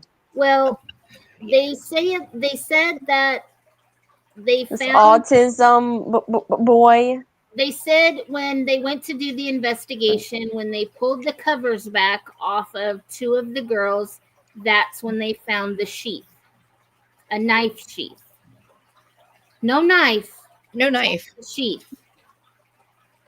But I guess that is a magical sheath. Yeah, one we haven't seen yet. It can do all that damage being leather. I mean, listen, well, their faces were unrecognizable. We think that they were, two of them were 50 blows. One girl took 50 blows, almost had her fingers severed. And like the other dude, his ankle or his like legs were like severed, or like his Achilles. Achilles, yeah. And I think that they but two of them had both of their jugular veins. Oh God! Completely eviscerated. Oh God! Oh God! Moscow police and the medical examiner said that it was the bloodiest scene they had ever seen. But yet, when the body cam footage showed them going into the house, 12 hours after the incident was when they called 911. Yeah. Matt Noel, the two people left alive, admitted to seeing the killer. And but 8 hours to call 911. Wait, what's going on? Those two of them were the killers, or no? No, they say no. No, but I mean, they listen. They said it was the bloodiest crime scene they've ever seen, allegedly, Noel. But when you walk in there, you see the body cam footage. The house looks like a party that didn't get cleaned up. That's it. The house does. The room, you hardly see any blood anywhere until they spray that whatever it is, the amino black or something. Amino black. So this is in a college, or this was? It was in off-campus housing. In what is it, Idaho University? Moscow. So whoever. So what's going on with the killer? Like what's? Well, I think he's dead. I don't. You don't. So who do you think it is? Because I think it's four of them. I think one is, but the other three are in prison already on drug charges. Okay, yeah. So I'm gonna say, okay, because I do believe that I don't know the whole backstory with Malkovich or whatever his name is, but that would make the most sense to me. Because Nicholas Malkovich. Yeah. Did you hear my story on that? No, I need when Pavarotti asked on one of his videos if anybody knew how to find out the information on who died on that certain day, which was December 15th. Oh, that's right. You live there too, don't you? Or near it, right? Well, that's where I grew up. That's where I went to college. Oh my God. Okay. Yeah, I graduated from University of Idaho in 91. Oh my God. 90. God, 90. Oh my God, it's 2025. It's crazy. Okay.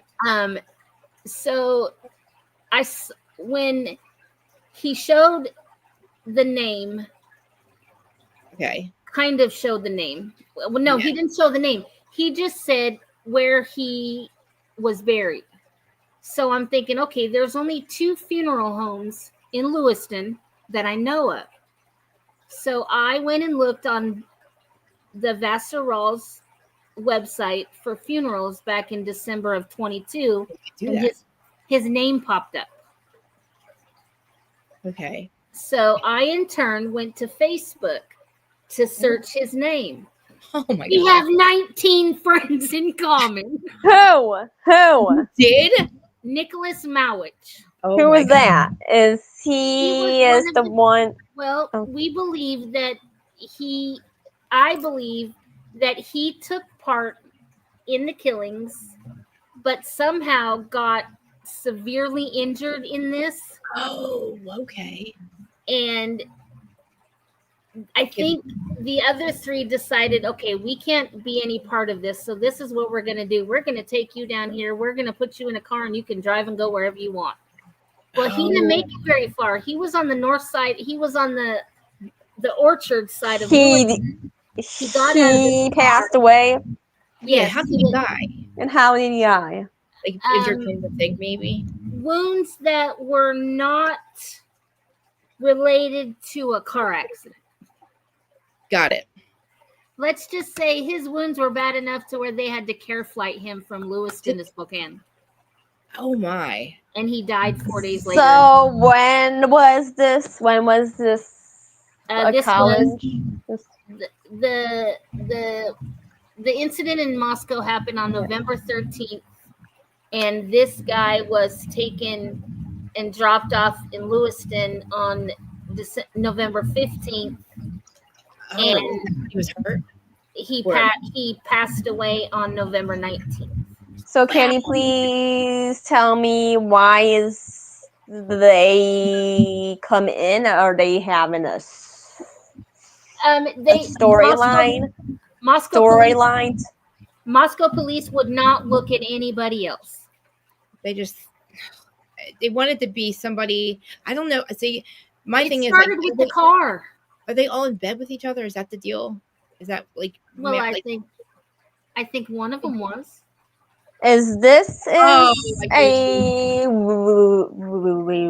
real story, or this is like separate? Oh no, it's a real story. It's a real incident that happened. Yeah, but I think the Moscow Police Department is so corrupt that they couldn't take the chance of anybody in their department being caught fraternizing with a college student. Yeah. When the lead detective knew that it wasn't Brian Koberger's car. Right. So they had to go and say, wait a minute, we need to fudge some stuff here. I got to fix this. And Payne fixed it so good that he screwed up. Yeah, big time. I mean, when you send DNA off from a touch DNA, and you send it off from a movable object, the inside of a snap, you know, when you you have the male part. Can you tell me what that means, please? Okay. What they did is they said that they swabbed the inside of the snap of the sheath from the knife with no knife in it, just the sheath they found there. Right. They swabbed the inside of that snap and sent that touch DNA to the Idaho Police Lab and to CODIS, and it didn't come back with a hit. Imagine that. Now, there's nobody's into trouble right now. Brian Koberger. Yeah, he pleaded guilty. How did he get caught? He didn't do it. How did he get caught? The FBI lied to Othram Labs. Yep. Oh. And Othram Labs is a company that's supposedly the brand newest DNA. It's only one company with like 2 owners, and that probably just went public or something. And they have taken on this like persona that they're going to solve every case. Like they're going to. Well, no, Othram Labs has been around. Othram Labs is the one who found the Golden State Killer. I know, but like, hello, like. But that's decades old, and that was blood DNA. Yes, I'm saying, like, how do you even trust? How I don't understand how they say that they tested this so much with such a tiny amount of touch DNA. Which is like your finger. Like the DNA total was smaller than a pinhead. That is so fucking stupid. By the time it got back to the FBI and the FBI went to test it, it had doubled in size. How? Did it grow legs? Because they actually got, I think the FBI got DNA from his office. Fuck yeah. Or his house. And that's how it doubled. I mean, and how do you even trust that as a law? Like, I know that Stacy, or not Stacy, the woman says, we're not solving it. We're just the one step to it. Which I get that part. I get what your step is. But how do the police trust that DNA isn't fucking like me and my mom are touching a soda can? You know what I mean? My mom picks it up at the store. I'm drinking it. My brother throws it away. There's 3 people's DNA right there. Touch DNA. You know what I'm saying? It's like, me, my mom, and my dad all killed my brother. You know what I mean? And they never sent the sheath to get tested. They sent a Q-tip swab of the freaking item, Noelle, not the actual item itself that they say they found his DNA on. And imagine this: there's 4 people unalive, Noelle. There's blood everywhere. They're unrecognizable. They fought back. You got 90 stab wounds. You got, and they say this dude had no DNA there. He didn't get hurt. We saw pictures of him the next day. Like, he was taking selfies. He got a haircut. He went to the doctors. He's got no injuries on him. But somehow another guy's got, the injuries you would expect, who actually died. You would expect from a that is crazy. Like, why? And they're grown adults. There's 6 grown adults in that house, and you wouldn't believe that one person had the balls to walk in there and go, whoop, whoop, whoop, whoop, and go catch your arms, legs. He's like getting them all at once. Hey, Dylan, how you doing? I'll let you stay. Bye. So how this ends, please? How is this ends? Not possible. That guy gets into trouble. Like, how did he get in trouble? He lied. Because of all the lies, Noelle, we think that they had the death penalty over his head. They wanted him to go to trial. He's going to get the death penalty if he's found guilty. And the death penalty in Idaho is by firing squad, which is fucking out. It's banana cakes to me. So they scare everybody. And I think he got so freaked out, and he's really smart because he was a law student, that he knew that he could not win with that court system, or like where they were at then with all the stuff that wasn't able to come out as discovery. He was probably afraid the jury was going to be tainted, which I would think that at this point, with everything we see, I wouldn't put it past all of them, because you got the drug dealers in bed with the cops that are in bed with the university, because it's the money they bring in, the money that they do steroids, and it's not even, I think it's not even regular drugs. I think it's steroids or something. But it's just, there's a lot of theories of why these people would do this to these 2 poor people. Now, my dad is a biker. He's an outlaw. He's a pagan. Okay, they're all pagans. This is the stuff they do. It's called vigilating, because they don't just do this for no reason. People don't just unalive these people like this. So they got in bed with some people, I think, and maybe they just didn't want to do it anymore. And the people were like, "Well, give us our money." Oh, we don't have it. I don't know, something. I think it was sending a message for the parents that that too. Yeah. Turned informative. That's right. Didn't they? That's right. I forgot. See, there's parts of this that I forget, because I'm like, I was getting into watching Lana in the very beginning, and I got so confused. Everything got so much that I was like, I got to go back to Bravo for a little bit. But my head was spinning, because I'm like, she's like, no, this is Karen Reed on steroids. This is the most fucked up thing. And she's like, and that was Lana. And obviously, she shows her work. So I'm like, can you please tell me your dad is what? I'm sorry. I was a biker. He's been my whole life a biker. Like, he's in a part of it. It's called the Pagans, Outlaws, Pagan Warriors. They're 1%. No, they're just like bikers. But he's like 70 now, though. He's retired. But listen, you're never really retired from bikers. I know, but listen, that's the stuff, and they don't even really do that kind of shit. Like, that's what the kind of shit that people in those groups would do if you fucked them over. Like, my ex is in prison for shooting up her because. What? Wait, what? Yeah, my ex was. Why? Why is your ex in the prison for shooting up your house? Why? No, he shot up my house because they were ratting on. He was getting ready to have a ridiculous come up against him. What? I'm sorry. What? I can't. I hear your background. I think, Noelle. Right, because us people with ADHD don't always make the best decisions. Yeah, I have my brain's all over the place. Yeah, yeah. I was with him since I was 15, and he just ended up. I wasn't going to marry a pagan. I'm not my mother. Why? Can you please tell me why he actually do that? Because he believed. Well, he was right. The people of the house that he were holding all his GUNS.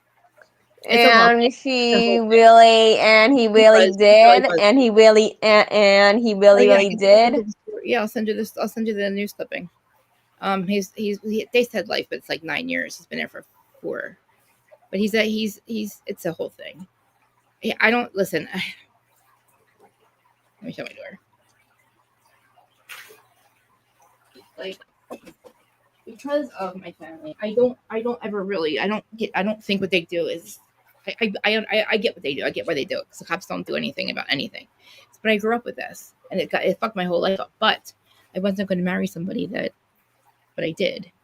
Well, I didn't. I was with him for till about 15 years ago. But he went to jail, got out. I got married to somebody else, my husband is my life. He's the opposite of me and anything I've ever done. Like he's the opposite of me, my family, everything. And I'm obsessed with my husband. But yeah, like they don't follow the rules, Noelle, and they live a life that's like it's something I couldn't live my whole life. I couldn't live like that. I didn't want to be married to somebody that like my mom. I knew my husband's going to go to prison one day. And me and my dad were like, my dad was my co-defendant.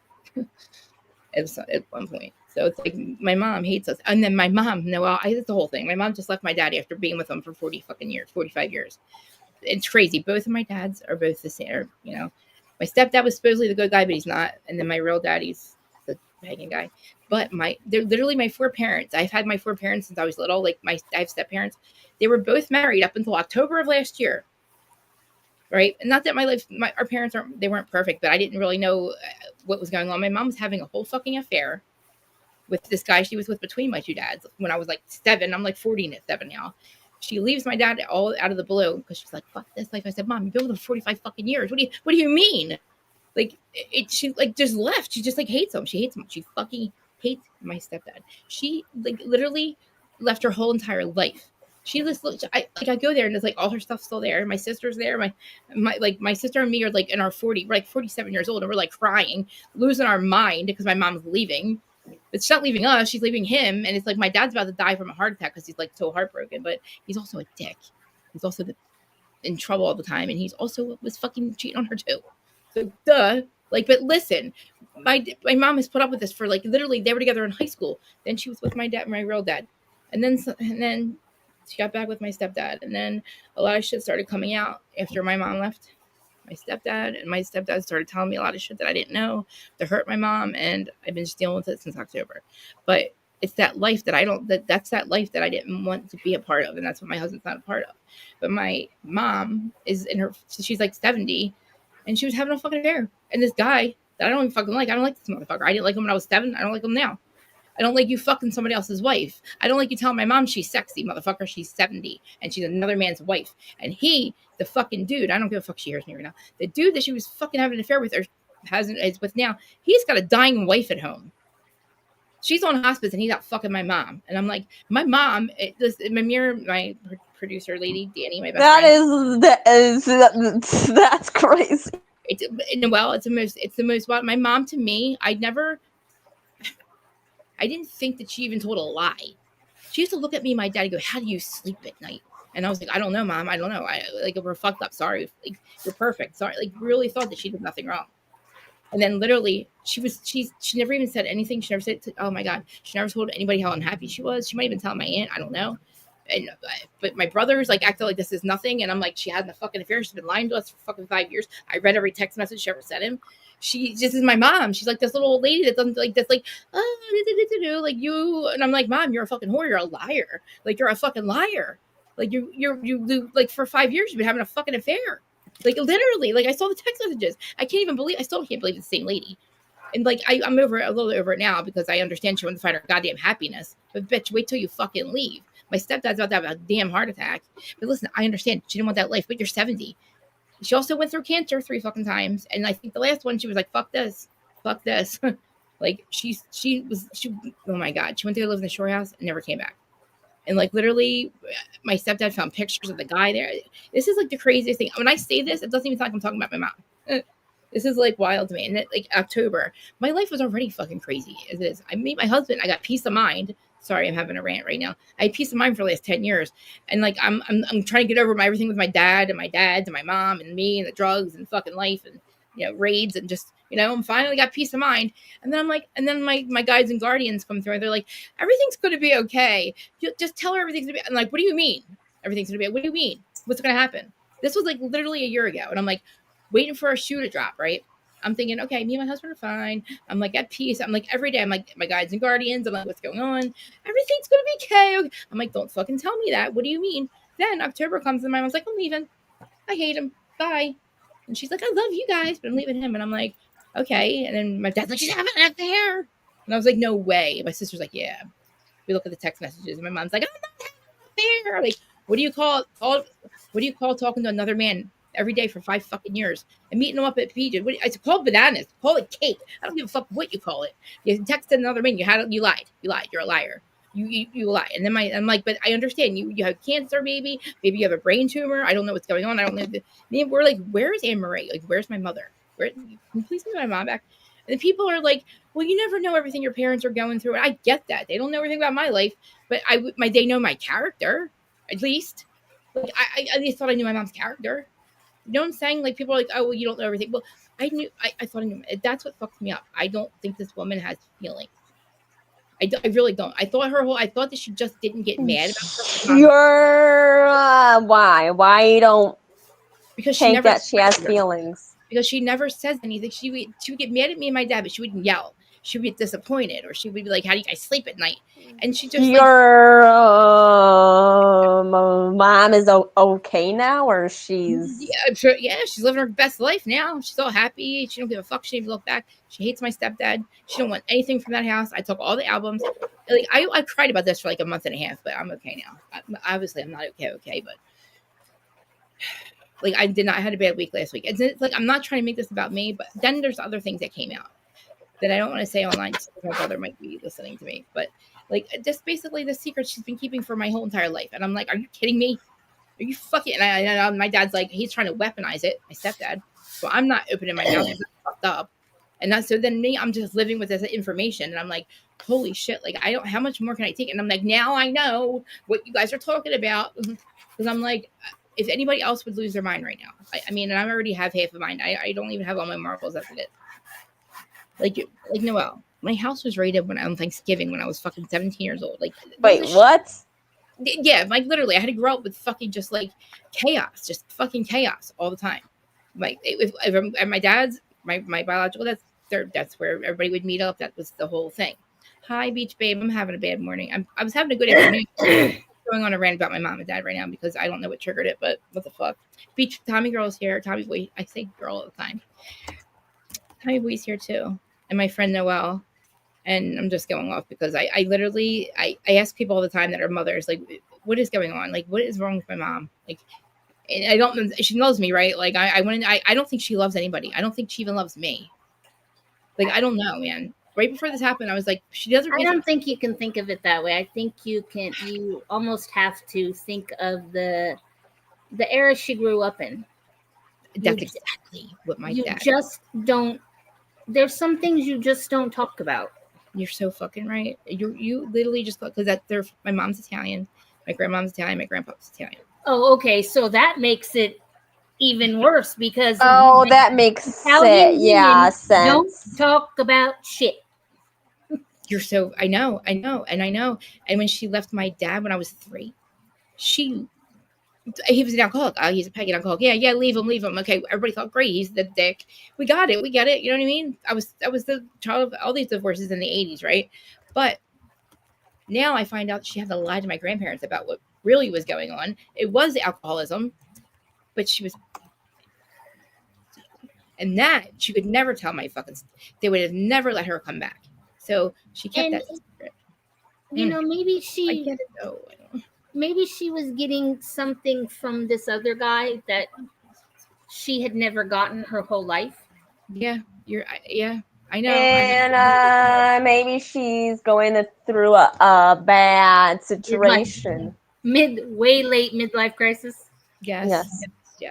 Listen, my dad, all he says, my stuff, he's like, I gave her everything. It obviously wasn't enough. Like, it wasn't nothing about money, the shore houses, everything. It had nothing to do with it because she was still, she said, she never said to me I was emotionally abandoned. And I get that, but they were always together. You know what I mean? So I didn't understand, I guess, privately. Yeah, I guess. He's my dad. I'm seeing sides of my parents that I didn't know they had. Like, me and my stepdad and my sister are driving around looking for this guy. I was like, what the fuck do you think we're going to do? We're not gonna, you know what I mean? Like, they're out. Like, she marries, my dads are fucking, they're crazy, but they're in their 70s. Like, they're little, you know what I mean? Like, it ain't going to happen. Like, they're not retired, but they are. Like, you can't just go do things anymore. It's like, this is crazy. Like, why? What are we doing? And then he's like yelling at, he's calling my aunt, like he called me, I don't want to say, but he calls her. She had an affair too. So my aunt had an affair for 20 years, right? Can I say something like that? What do you mean? He just called her a fucking whore. Like, I've never seen him speak to women the way he has. What do you mean you were trying to find him? I don't know. Actually, no, I don't know what we were just so angry. I don't know. I don't know what we thought we were doing. We went to his house and like I tell his wife, I don't know. I said, "What guys? What are we really gonna do? Like we're really not gonna do anything. Like look at us. I'm like 10 and 2 since I got out of prison. Like I don't do anything wrong. You know what I mean? But like the worst I did was I yelled at her on Facebook for having this picture on there by mistake. Listen, my mom, I love her to death. I just feel like I don't know her, and it bothers me so fucking bad. I think you know her way more than you think you do. You want to understand. I'm trying. Ask Danny. Mamir, I am fucking trying. What? You don't have to try. Like it will eat you up if you try to understand what she was going through or what she has done or whatever. I know. My mom would tell you, honey, don't sweat the petty stuff, pet the sweaty stuff. I know. I know that she's not bad intended. I know her intentions aren't bad. You know what I mean? I know that. But they're so selfish that I don't understand. If you guys were grown, it's not really selfish. We are grown. Yeah, it's like we're. Yeah, you were grown when she made the choice. So she was like selfish. Yeah. She was choosing her. But why did she wait? I get it. I mean, having an affair, that I understand leaving him. I mean, yeah, it's killing me to see him upset, but he was an asshole. Was it a real affair or was it an emotional affair? Emotional. There's a huge difference there too. Maybe she wasn't getting that emotional connect from whoever she was with. My stepdad, yeah. I don't think she ever did either from him because he's the typical narcissist, like gaslighting narcissist. But to me, because of him being a pagan and them both being, I always thought my dads were the coolest guys in the room. You know what I'm saying? Like they're so cool. Like they're like the best and they're so smart. And like, you know, my stepdad left that life, but he really didn't. It's like, so I thought that because I'm the drug addict kid who was always in trouble with him. So I'm always thinking he's right. You know, like he's always right. He's right. Like I always thought I'm the piece of shit. And like, yeah, he's technically, yeah. But like, so are you. But like, you don't. I'm your daughter, and people always say that like me and him got in trouble, right? And not him and his actual daughter, who is my stepsister. So he's my stepdad. How did you get into trouble? I don't want to say too much, but like something to do with money. We got in trouble with something to do with money, and we got caught. Basically, he got caught, and then I got caught because I worked for him. But the thing is, like, I didn't have a choice. I didn't know what he was doing. I found out after. I found out in the middle of it. What am I going to do? Tell on him? Then everybody says, well, he had you do that instead of Shannon because you're not his real daughter. That kills me. And now, seeing what's going on now, I'm like, yeah, I believe it now. People told me this my whole life because he's been there since I was 3. And he's had his 2 kids and my mom had her 2 kids. But everybody, listen, we're one big happy family. All 4 of us, all 4 of my parents always were in the same spot because of the kids, the grandkids. So things were going on behind the scenes, but like we'd always meet up, together. So like everybody got along. Nobody was fighting my whole life. But it just, the things that were going on outside of this was like my dad and me, my biological dad got sober at the same time. And that was like 15 years ago. He's 15 years ago. He literally just relapsed on gambling right after my mom had, so it's like my dad and my stepmom and my stepmom and my dad and my stepmom and then my stepdad and my mom, all of a sudden like lives are blown. They just blow their lives up. They blow their fucking lives up, which is fine because again, I know that everything was going on behind the scenes could keep going on. My mom's like, I said, Mom, it's not sustainable. None of this is, and this life was never sustainable. One of you had to, you know what I mean? Like, and then you have an affair, it's not sustainable. Like, it's just not, you can't do it forever. I said, we're going to do this forever? What were you doing? You got caught is what you did. And the thing is, 2 days before she left him, they get an anonymous phone call. And this is how much we thought was like, we never thought this was, she would ever do this. And the lady is on the other line goes, are you Michael Clancy, to my dad, my stepdad? He's like, yeah, well, your wife Anne-Marie DeMarco's having an affair with Keith Lambiase, blah blah blah. And my dad's like, who the fuck is this? And she's like, he hangs up. And they're like, look at the joke, it's a joke. But we're all laughing, we're thinking it's a joke. But my mom's like, ah. Right? 2 days later, she's like, oh, I'm leaving, and my dad's like, give me that goddamn phone. I was like, oh fuck. And my sister. Wait. What was going on at that phone call? They were like, listen, my mom and my dad, my stepdad, I never saw them fight. I understand now, but so nobody would ever think to look at her phone. Why would we ever think that she's doing anything wrong? She would go to plays by herself. She would go walk by herself. She'd go to the shore house by herself, which I was like, oh, good. She just needed to get away. Like I said, Mom, you want me to come with you? I'm off during the day. No, I'm fine. Okay, good. Okay, she hates me or something. I don't know. I have a podcast. I've had a podcast that I've been on YouTube for 4 years. Not once has she ever been on here. That was bothering me up until this happened. Because I always think it's me, right?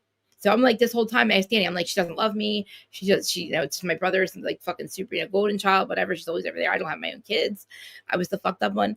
And here it's like, it wasn't me. She was having her own issues. You know what I mean? Like, and I was literally willing to just like cut them off because I was so tired of feeling hurt and like dismissed by them that she always I thought everybody was still blamed me instead of both me and him. And plus we were just like, listen, I was an addict. I did what I did. It's nobody's fault. You know what I mean? But like, it wasn't cool to like party with my dad and my dad's. Just a lot of shit. Like we all cleaned our lives up though. And then it's like for the last 10, 15 years, it's like, okay, I got my life where I'm good. I'm seeing clean. I'm sober. My sisters living with them, taking care of them in one house. My other brother's living in the other house with, my other parents taking care of them. Everything's cool. All of a sudden they're like, and then I'm like, we had live shows, right? Podcasts. We go to like City Winery. 4 shows I've had 4 years in a row. Not once has my mom come to any of them, but I was like, I'm thinking she's older. She's not going to come out late at night, even though we're home by 10. She's going to friggin' like line dancing and shit at night. And I'm like, see, so it wasn't me at all. You know what I mean? Like she had her own things going on. And I don't think she ever would have even like, she came over here after this happened. Because at first I was like, you're a fucking liar. I was like on the phone. I was losing it. I didn't even know what I was like, I think I was in shock for like 3 weeks because I couldn't even on the phone with her. First thing I said to her was, Mom, what are you doing? And my stepdad's right in. And she's like, oh, nothing. Like, I'm like, what I said, so you're having an affair? I'm not having an affair. I said, Mom, what do you want to call it? Whatever. I said, please, I'm your adult daughter. Please just have an adult conversation with me because I saw all the messages. I'm just asking you what's going on. Are you okay? I just want to talk to you. And then she's like, I was just really unhappy. I hated it. I said, you never said anything. Why would I do that? What do you mean? Why would you tell people when you're, she never once ever said to my stepdad, she would fight with them and like not really fight. Like they would get like little spats and she would like want to leave. She would just like want to go for a walk and that was it. And I think he threw a remote at her once. And she why would he do that? I don't know. Literally, they've been together every day since they were like fucking 15. I don't know. No, I don't know. He's a mentally abusive narcissist, gaslighting narcissist with me and my sister. Never saw it do it to my mom. Still does it to my sister. He's fucking, it's horrible. The way he talks about my family now. You should call the cops on him for that. What happened? I said you should call the cops on him for. I'm sorry. My sister did one. And what happened? And then what happened? You want to hear something really fucked up too? Yes. Me and my sister both ended up with somebody like him. Like them. Like we both did. It was fucked up. She gets away with him. She gets away from him. I get away from this dude. But her fucking dude, who she's been with since she was 19, now she's got him living with my stepdad hated this motherfucker. We all hate this motherfucker. We almost him because he was like, my sister couldn't get away from him. She had charges. She couldn't call the cops on him. He was beating her up every day and they're on drugs. And I'm like, we got to kill him. We got to kill him. What else are we doing? Kill him. We got to kill him. And then, you know what I mean? Like, what the fuck are we going to do? And then all of a sudden, I'm like, no, I can't do this. Like, I'm out. I got to stay away from you fucking people. Because every time I come over here, I end up like thinking about doing fucking shit I'm not supposed to be doing. Like, I don't want to be in trouble anymore. And like, literally, like, then she gets away from this motherfucker. And my dad lets him move in. I'm like, what is going on with you? My mom's like, thank God I left. I said, Mom, he wouldn't be there if you were still there. But she also said my sister took the house over. Well, tell her to get her shit out then. Tell her to go to the other. Listen, when I told her to go home and take care of them, I meant to go stay in the fucking pool house. Like, that we have a second house in the back. Like, go stay in that house, not in the same fucking house as them. Because now look what's happening. My mom hated it. She left she's gone. Her and my dad fight every fucking day. I go over there and I'm screaming like a toxic maniac. And I'm losing my mind and want to unalive myself because I have 15 minutes with these people. I lived with them for 40 fucking years. I don't know how I did it. Well, 30 years. I honestly, I don't know how the fuck I'm alive because it was oh God. I didn't realize the chaos that was in my life. And like I did, but I didn't. I was the one in trouble. Like I was on paper till 2017. So I was in and out. I violated 17 times. Like 17 times now. I violated like 7 times, and like literally it took me, I was 17 when I got on probation, and I didn't get off it until I was 37, but it was different things. The big thing that we got caught for. But like I met my husband, he had to pay off my stuff. Like he paid off my shit. I finished my probation, which was like, okay. I see your message. I love you so much. Thank you for coming up. Sorry I'm on a rant. And It's I really, it's love all right. It's all right. Oh, good. That's all good. No, I love your advice too. All right. I will see you later. Yeah, I'll see you later in the have you seen Willie? Hasn't been around, has he? Has he been around you guys? I don't know. Dude, he's MIA right now. He's MIA for me. Yeah. Like literally. I don't know what's going on with him. I'm kind of worried. I'm gonna try calling him before Dago goes back live. But I love you. Dago is live. Oh, he's live right now? Yeah. Okay. Can you send me the live? I'll give you the link, Noelle. But all right. Yeah. I will talk to you later, ma'am. I will see you later. Love you. All right, bye. Bye. Noelle, what are you doing? I'm doing nothing. I'm just waiting for I meant to Discord you. I forgot to message you back in Discord, but Discord. I was just telling Danny I had to go find you. I was like, I gotta tell Noelle. For like, because remember I was going to do the stream and I didn't do it the next day. I think. Yes. Let me pull your mic up. Where you at? Pull your mic up a little bit. What are you doing today? I'm going to my bocce class at 5:30 to 6:30. What is it, bocce? Yes. Like bocce ball? Today, yes. Oh my God. That's so awesome. And then after that, I'm hanging out with my boyfriend at the park. I love your boyfriend. That's so cute. How do you know? I saw your picture. Remember? Yes. It's so cute. I love that picture of you guys. You don't have it up now, but I like it. I have been with him almost for 3 years now. I know you told me. I'm glad. I'm happy. What about you? What about you? Yours? Huh? What about yours? My husband? Yes. He's a good guy. Today's his birthday, actually. I'm gonna go hang out with him for a little bit. You're gonna do? What's your friend's live? Yeah, he talks true crime. Wait, does he have open Yeah. Is he right now having one? I think so. I'm looking for it now. She down in chat because I want to go over there. Yeah, they talk about true crime a lot, so I want to go there. Dude, yeah, he's What does he do on his lives? He talks about like true crime, the things that the girl that was just up here with us. I met her over there. We talked about the Idaho court case that we were talking about the 4 unalived kids. Because that's going on. There's the link right there for in the chat. Let me put it in private chat.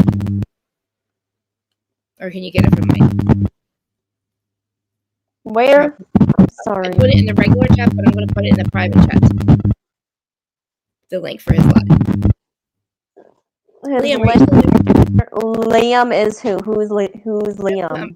So you see the lady Mimir in my chat, live chat. That's her son. She's really my best friend. Just does it for me because she loves me, but she does do all the stuff for my podcast or for my show. What? But that's her son. What is it? That's her son. Yeah, I think so. Yeah. Really, that's her son. Yeah, it says hey, Mimir. So yeah, I never see him come in here, but I wondered. So do you want to go over to his line? Yeah. Right now, are we gonna go to the open?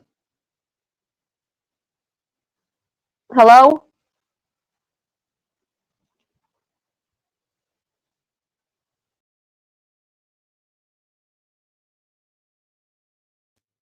Are you there?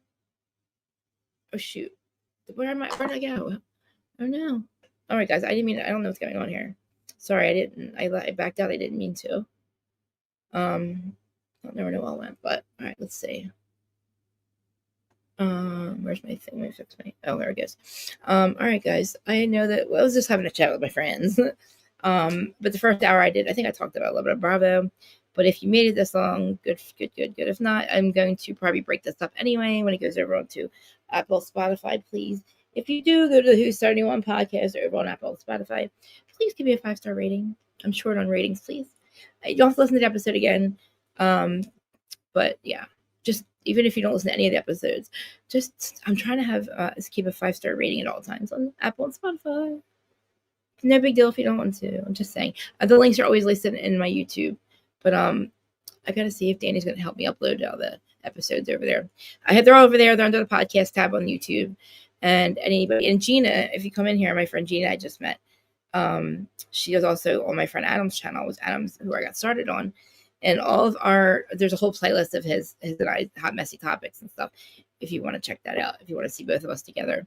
I haven't seen him in about 2 years, and I don't know why. You have the kind of question you have to ask him. I don't know why. I haven't talked to him in 2 years. But anyway, he gave me a platform for 1.5 years, Adam and Jason.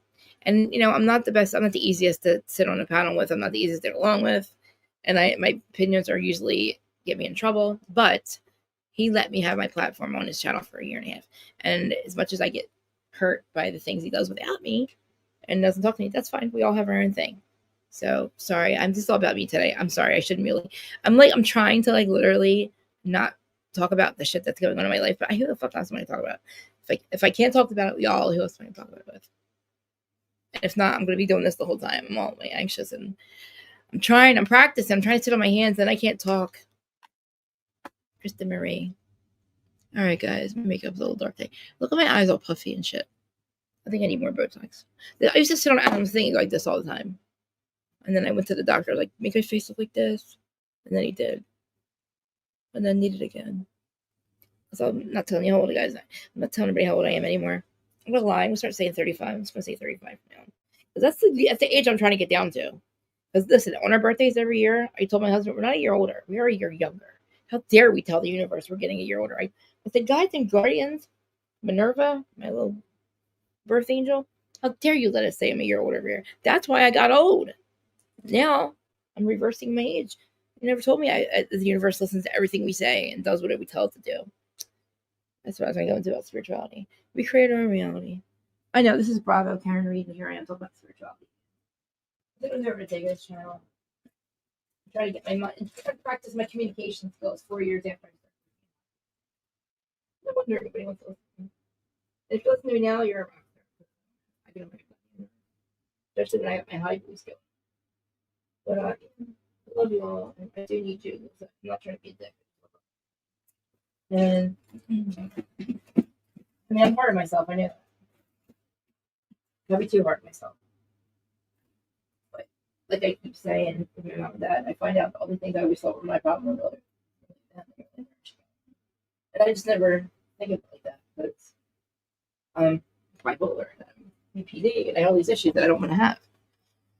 But nobody ever talks about that shit. And it's like there's a mental health crisis, there was going on in this country. And it shows when there's as something where cops are being called because somebody's either erratic or they're having something and it's mental health related, and we're watching people get unalived because they don't have a crisis response team that should go there and help de-escalate things, like Mr. Gigliotti and I think it's Massachusetts, the JFK guy, the one that they always support. I think it's Mr. I don't want to say his name wrong, but Giga, call him the Giga.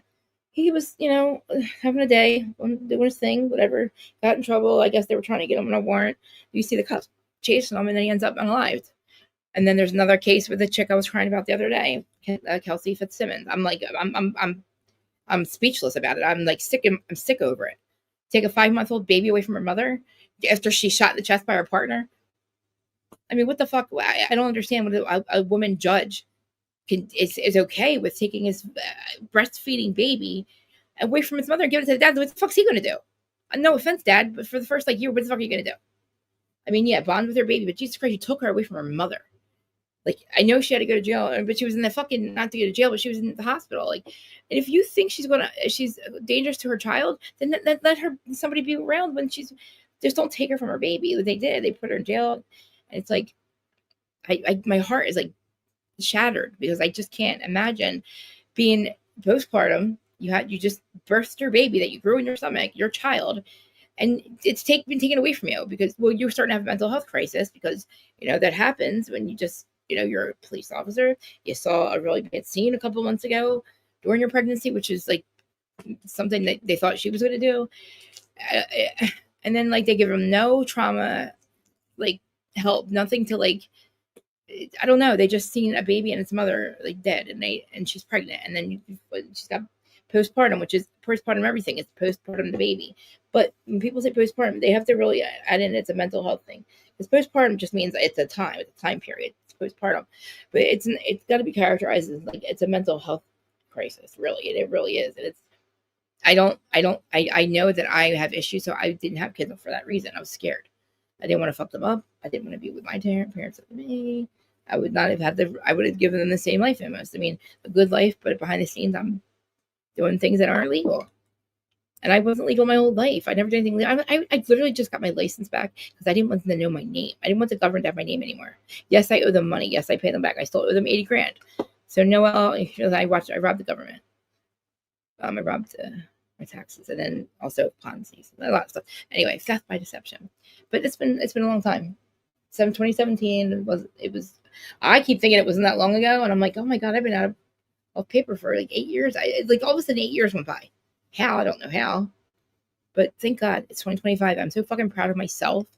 As insecure as I am, and as much as I can't stand myself sometimes, this is my it's okay. And this is my outlet sometimes. So, and I have certain people that don't want to hear about it and they never come back, and then certain people that stick, and I find my people eventually.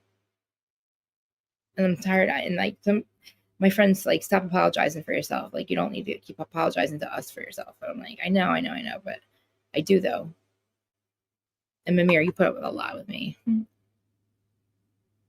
But I love you. I'm still here. I want to go over the Dagos channel. I don't think I'm going to go on the panel, but I'm going to go over there because obviously I'm like on a rant today. Not about myself.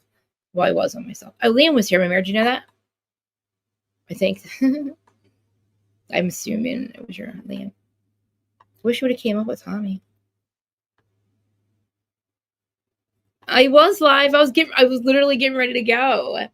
I was getting ready to end it because nobody was here. Everybody left me. How are you? I love you. I love you. I love you. I was talking about fucking Teresa trying to come back to literally, like, I don't know. You probably watched fucking Jersey. Me and Teresa fucking battle every goddamn day. And you are my other half.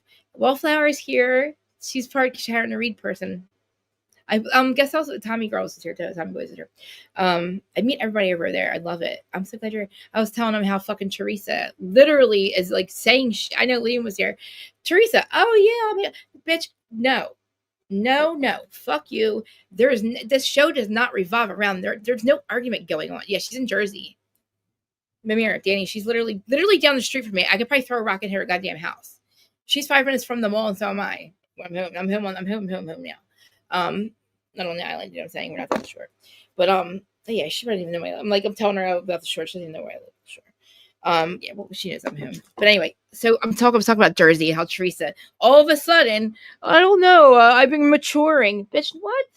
No, you haven't. You're a goddamn liar. And the problem is fucking Louis, too, you asshole. And guess what? You made your nephew think he's not a Gorga. And he is. Doesn't make any sense. But that's it. Like, that's that. The family secrets, if they're, and it's another thing, Teresa. You have, I've repeated myself now for 4 years, but if you fucking have family secrets like that, you're the last motherfucker that should be putting it out there on camera. Get the fuck out of here with it. Like, you got to be out of your mind to let people say that Joey's not a Gorga or that Melissa's a stripper, Melissa's a cheater. Get the, leave your husband. My Queenie's awesome. Like, your wife is cheating on you, Joe. My wife that I've been married to for 23 years, I have my 2 grown kids, your niece and nephew. That wife? You want me to leave that wife, Teresa? You fucking what? Nobody even told her to leave Juicy when that shit happened. You know what I mean?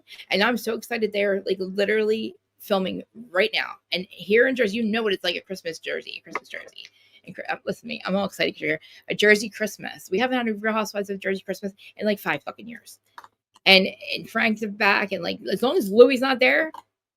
And guess what? Where the fuck is Louie? Where the fuck is Louie? Louis is MIA. I wouldn't be surprised if he was up Vanessa's ass because he's still obsessed with Vanessa. He won't. The reason her and Margaret aren't talking again. Or wait, who was she just made up with? She just made up with somebody. Oh, Kim D. Because of Louis. It's all over. Like literally, you'd fake make up so you can fake get on the show and hopefully may or may not, have the Kim show and whatever.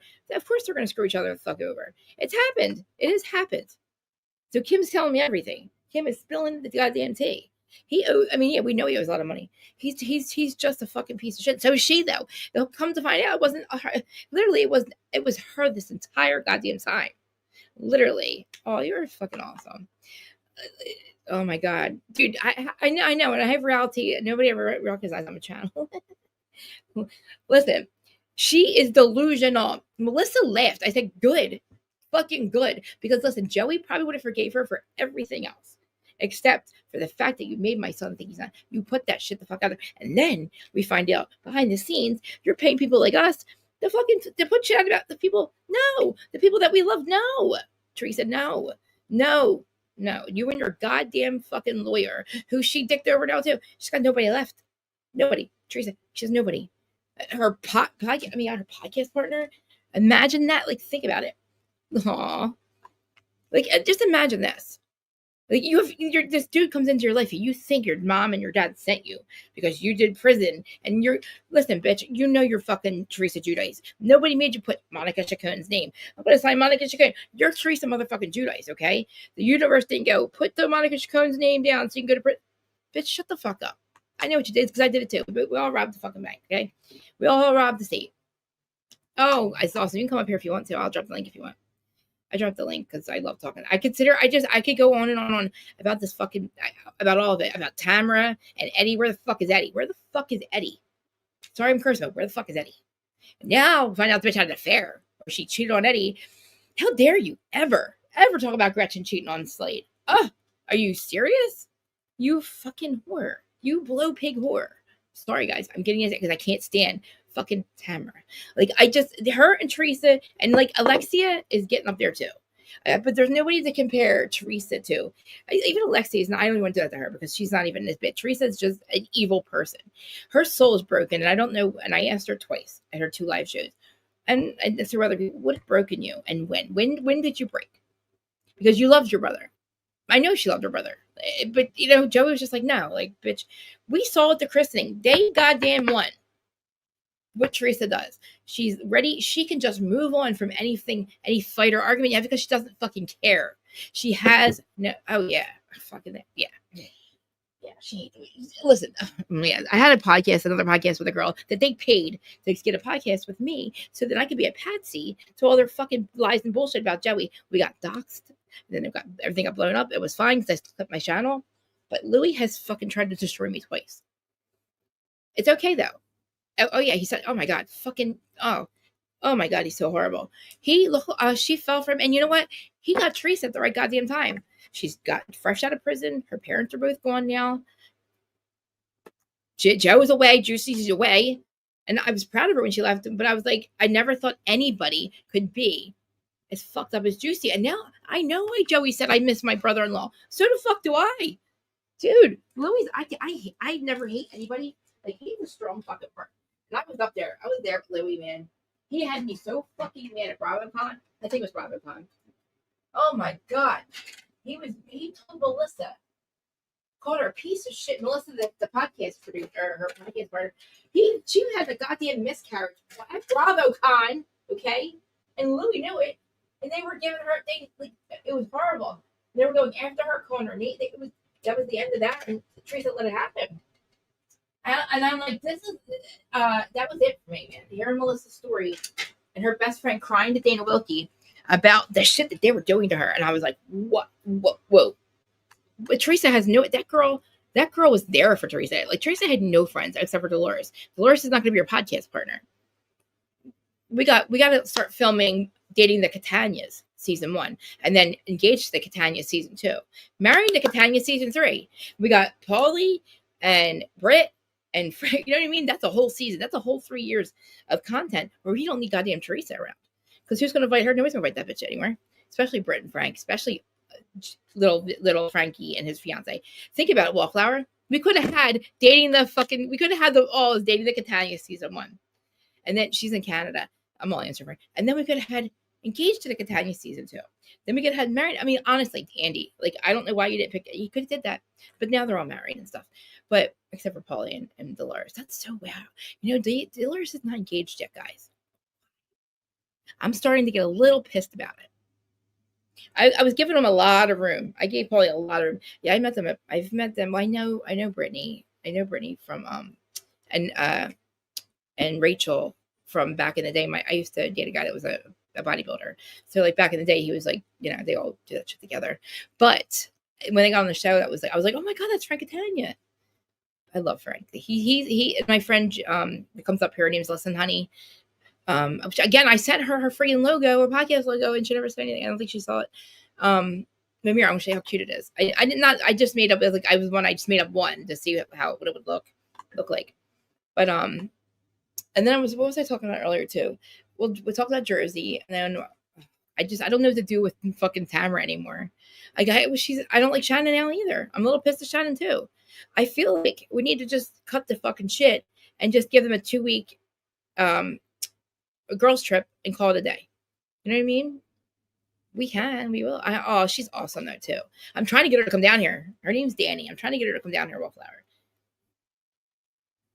One day I'm going to show up at your dog and be like, I'm here. Let's do a podcast. I'm together. I love it. I never meet people that are on here that live near me. Yeah, all these people that are on here with me, they don't live near me. But if you like talking about, I'll talk about houses. I mean, I'm sorry, I'm over. I cannot talk about Jax any longer. I waved the white flag with him. I've waved the white flag with Erica, guys, and you're gonna be so proud of me. I'm waving the white flag with Jen Shaw. I'm gonna choose to maybe, if you punch Heather and give her another black eye, if you give her an actual black eye, Jen, I'll forgive you. You can come back. That's big for me. I went out. I have a lot of videos. I went after her pretty hard because I was a criminal, dude. I plead guilty. You don't sit there and tell me you're not guilty. Don't tell the whole world you're not guilty when you are. You look like a dumbass. I'm just saying, that part made me so mad. It's like your kid. You made this conscious decision every day to walk out of that house and commit fraud, knowing that they could ruin their fucking lives. Right? Like that, you made that decision. You're a piece of shit, Jen. You really are. Your kids and your husband deserve better. And it's like, and then you're like, I'm not guilty. I'm not guilty. Don't drag them through that. It's like dragging Peg through fucking another trial. Here we are dragging Peg. This Peg's having another trial on her own doing.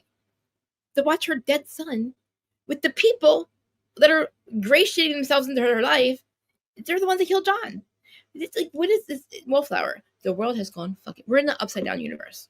Like when we move over to the true crime side, we are in the upside down fucking universe because nothing makes sense. How are Higgins and how are they all just walking? This civil trial's got to bring up everything. It's got to. It has to. I can't forgive Jen. I know. She really, and some people can't. Exactly. Her aunt had no legs. She stole money from the aunt with no legs. The hospital aunt Smell. That aunt, the one with no legs. She stole the money from her too. What? And you yell at Mary because Mary said you smell like hospital. You probably smelled like hospital. which is I can't even. I don't like the smells of hospitals. I don't go to them. I don't believe in them. I believe in spiritual healing and all that, but like I would never. I can't go back. Last time I was to a hospital, they barely wanted to fucking treat me because I had a overdose history. No shit, motherfucker. No shit. I see you see it all. I'm not here for pain meds, but you're not gonna treat me like a junkie. Okay, you did that to me for like 10 years. I'm not doing it anymore. Yeah, I don't have any love. I can't do it. I can't. You made the what you did. Listen, I was an addict. I was a criminal. I can get past all that shit. I never lied about it. That's okay. I understand why people do, but then I didn't have kids either. Okay, I stopped understanding when you have kids because I chose not to because I didn't want to fuck their lives up. Because I know what it's like when your fucking parents are like in jail and are taken away from you and like bad things are happening around you. I'm not doing that to my child. I didn't want to. My life, I hate it. I'm abusive. I'm a mentally abusive person. Like I get enraged by things. And it's like, I get mad at my mom, my sister, my dad for screaming like maniacs and being abusive to each other. But I'm like, every time I'm here, I'm the same way. Ask me, I'll call me where I'm losing my goddamn mind. And I'm like, I don't know why they fucking, every time I would leave my mirror, every time I would leave there, what would happen to me? I would like, for a week, I'm just I hate myself. It makes me hate myself. That's what I hate them for. They make me hate myself. And I hate that because I don't want to feel like that. It took a long time for me to love myself. And it's like, I know. Because I can talk about this shit all day long. Me and Tommy Girl were just talking about, I was going to say Tommy Girl. We're just talking about the Karen Reed trial, like how fucking just absolutely ridiculous and bonkers that even the civil trial was even more bonkers because now these people got to come out and testify and lie again under oath. The FBI is going to get you, man. And they're going to be like, you lied under oath 4 times. 5. Oh my God. 2 grand jury. Oh my God. 2 depots, 2 trials. I mean, and literally under civil trial, that's 5 times they have to lie under oath. And it's a different story every time, or as it changes, or the Nagel Bagels was now delivering. Listen, the Nagel Bagels, I didn't know this. I'm so dumb. Okay, cool. Oh, I didn't know. Good. I'm like talking to myself probably, but I was just talking, literally the Nagel thing. For the longest time, I'm like, why would she change? I say it made sense if she changed her mind in the middle of 5 minutes about her brother picking her up. If something happened and Brian Albert's like, nobody's leaving. And then she's like, okay, now we're staying. Don't pick me up. And then they're like, no, bitch, she was delivering drugs. I'm like, oh. And they go, oh. And then I was like, oh. And then I was like, that's not okay. I'm like, well, it's better than, I don't know, maybe, I don't know. So apparently he's a coke dealer, right? So then I'm like, wait a minute. You don't plan a murder and a coke party at the same time. God forbid. Because when you're on coke, if you're paranoid, you're looking for the 1-inch police to come out from under. You're staring at your door. You're thinking the 1-inch police because they're only 1-inch police who fit under the door. You're like all night thinking the 1-inch police are going to come in. But then literally you think about it, you're all paranoid. And then the fucking 1-inch police are dead on the front lawn. Like what kind of coke? Like those girls probably were like, your fucking aunt who thinks she's cooler than us had me get her drugs. And we did them with her. And then she wants to take me home and give me peanut butter and jelly, little girl. I'm like, ew, who wants a peanut butter jelly, little girls? After you do coke with them, like, ew, I'll take you home. Ew, fuck you, ew, Maddie, ew, gross. Like, you walked past a dead body, allegedly, because you can tell me one person, I get maybe 1 or 2 people missing a body. Not 8 people. So don't tell me that he was laying on the front lawn, because 8 people, 2 of them being officers, didn't recognize a dead fucking cop on the lawn. I know. Well, it's like, listen, I don't get the fucking, it doesn't make any sense. It's not, you think it's rational? It's rational because we know what really happened. You know what I mean? And like, evidence doesn't just reveal itself. Get cocky, but cocky. I know. Oh, I don't fucking, literally, I probably, yeah, I say too much. I mean, honestly, people are like, why are you so honest about your life? I'm like, why wouldn't I be? I don't want to sound like a hypocrite. Like I have life experience. And I just crawled myself out of the gutter for the last 12 years. But listen, I'm not a true crime podcast, but I go over there and I talk about it. And because it bothers me that our rights get fucking, I know. It's so horrible. There's a couple of people in here too, like Jay for Justice. They were so fucking ignorant to me. I'm like, do you know who I am? I was like, you don't know who I am. No, I'm nobody. I'm just saying. But like, it's just, I literally, I get freaked out because listen, the cop came to my house the other day and I know I didn't do anything wrong, right? But I didn't even answer the fucking door, Wallflower. I didn't answer the fucking door. I told you I would. Did I drop it? Oh, okay. I didn't know if you're, sorry. I'm like, are you talking to me? She's so awesome. I need her to come down here with me. But yeah, I mean, honestly, because like, oh, we definitely have to do lunch.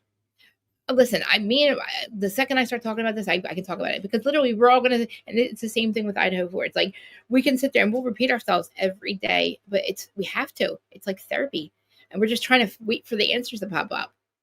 I need you to tell me, Wallflower. I need to know. Do you think there's something else? Do you think did something happen between Alan Jackson and then Yannetti and Alessi? Like, why are they separate? Are they separate? Did something happen? I know you're right. It is the best therapy. Because we'll go to Dago's channel and I'll talk about it. It's crazy. Like, I'm sitting here trying to do Bravo and I start talking about Karen Reed, what was going on. Then I would go over and, like, we'll pop on. We're going from chat to chat. But I love JFK's chat. I'm telling you, the days I'm having such a bad day, they're all still closed. They're still closed. Nothing happened, right? Now, why do you think that Karen really said the Turtle Boy that she made him? Because I could see that. I know they're the best. I love James Jackson. Is he married? I'm married, but is James Jackson a girlfriend? Because if he's not, I'm gonna stop flirting with him. If he does, I'm gonna stop flirting with him. Because I do it, but it's like I'm just kind of half joking. Because I'm married, obviously. But I don't want him to get mad because he has a girlfriend. But I know what happened. Like I miss everything. I miss everything. And I'm on JFK. Like I'm on his vibe with Karen, and I'm not trying to be an asshole. But listen, I know she didn't do it, but we don't have to. I feel like she would probably. Really? Fuck everybody else. I hate that shit. I don't know. It's what? What do you mean? Oh, okay. Oh, that's where he's at then. I got a thing that my membership was canceled or something. I know. I want to hear. I know. I have like all these questions real quick. Do you have time? Wait, let me think. What was the first question I asked you? Oh, Alessi and all right. So Alessi, so they're fine. The lawyers are fine. They're just doing separate things, right? I'm hoping so because that was magic, man. No, he's a okay. So first, they're okay. Okay. So Turtle Boy and Karen, I really expected after this was over to see her with him I didn't at first I thought they were best friends or something. I'm like, why would this dude do this for her? But like I get it now, he's a journalist and all, and he likes the attention. The whole Lindsay Catani thing, that's a whole fuck. Oh my God, girl. Oh, I was telling Mimir, she looks like shit. That girl is fucked. All right, I'm going too fast for myself. Okay, so there was something else that happened. What else happened? What happened with Glare?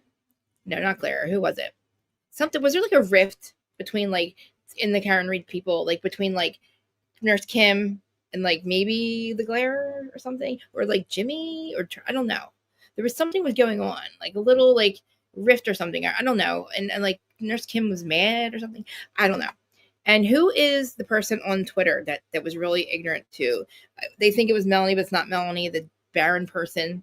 See, I'm like, I have all these questions that I don't want to ask chats because I'm like, it's so everybody's friends again. Okay, good. That's good. I like that. Good. But Turtle Boy though. Do you think it's because he's just like bad news and she's afraid that like they're going to get her if she hangs with him or something? Like, I just feel like she should just show up for one or two things. I'm on JFK's vibe with it. Because even though we know she doesn't owe anybody anything, it's just common decency. It's like, I don't know. It's like, this dude didn't know you and he was out there like pounding the pavement, being a journalist. But her lawyers talk to him. That's the thing. Her lawyers have done interviews with him. I get it. I understand. Maybe he's just too much. I don't know. But I still feel like, goddamn, like, I mean, this is like, goddamn. Disclaimer. Wait, how do you do it? Disclaimers like that. Disclaimer. I can't do it. They're fucking hilarious. Remember, I got to give you their chat. Really? Yeah. Who, really? Who is that? Haley Bechter.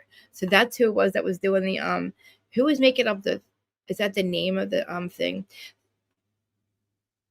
She's already lost a lot. You know what I'm saying? I know. But but the civil case is bullshit. You know it. We all know that, right? Like, I mean, listen, I don't even know why it's a case. She didn't hit him. She obviously did. She didn't fucking hit him. Okay. Melanie was accused of being, okay. Oh my God. So did a lot of people accuse her of that? Because I'm like, I don't know. Wow. That's a fucking crazy ass. Wow. So I just try to, I mean, I go on Twitter, but Twitter is so evil. But like, I would go over there. Oh my God. So wait a minute. So they're getting, so Nam was accusing Melanie of doing that, right? But, oh wow. So do you think, who do you think, do you know, do you have any idea who it is? Is the account still there, the parody account? Because I don't know what, I mean, I was listening to Turtleboy said it the other day, and I was like, oh, and then I heard bits and pieces, I was like, that's fucked. I don't know what was said on it, but to blame Melanie, I'm like, whoa, wow, who would think that, right? No, okay. Yeah, I mean, why would she do that? Like, why would she do that? Melanie doesn't have to hold back. You know what I'm saying? I feel like, so like when I first started doing this with like Adams and all, we were like a huge family of people, you know what I mean? And it was like magical when we met. So I can understand their camaraderie and all that. And fighting was getting me upset. I was like, oh guys, don't fight. But also, oh, LTD, that's what it was. LTD. What happened with LTD? Is it all over Gigliotti? Mr. Gigliotti? Giga. I always want to say it the right way. I don't want him to disrespect him. Mr. Giga. She is a queen, yes. Queen, yeah. What LTD. What did I say, LTD? What happened with Brian? He's still around. Obviously, I've seen him still, but like, why were they being so mean to him? Like, why are they so mean to him?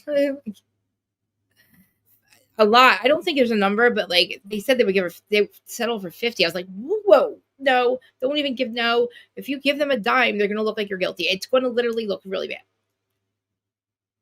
I know. It's been 3 hours. I was like, no, I know. And we should probably get over to the other chats. We should probably get over to our people soon. But it's like crazy because I never get that. Like, I have all these questions, but I don't want to be nosy in the chat. And people get mad at me because I'm like, just catch me up. That's all. Jimmy doesn't catch me up. I don't know. Mine, there's some things I know. I'm going to put my number in the private chat. Oh, wait, well, you're not back here. What am I saying? Private chat. Oh no, I'll give you my email. Let me give you my email. Because literally, I can probably walk to your house, honestly. I'm literally in Westville. Oh, well, Gloucester City, but it's like Westville. And I don't do shit. I just stay behind the gates. I come home from the shore, and I never leave. I either go to the shore house or I'm here. And we're back here now for the rest of the winter. But I still haven't closed the pool yet. I know. I wanted you to drive to Boston with me. You're like, no, I can't. I was like, why? Why? Why can't you go to Boston with me?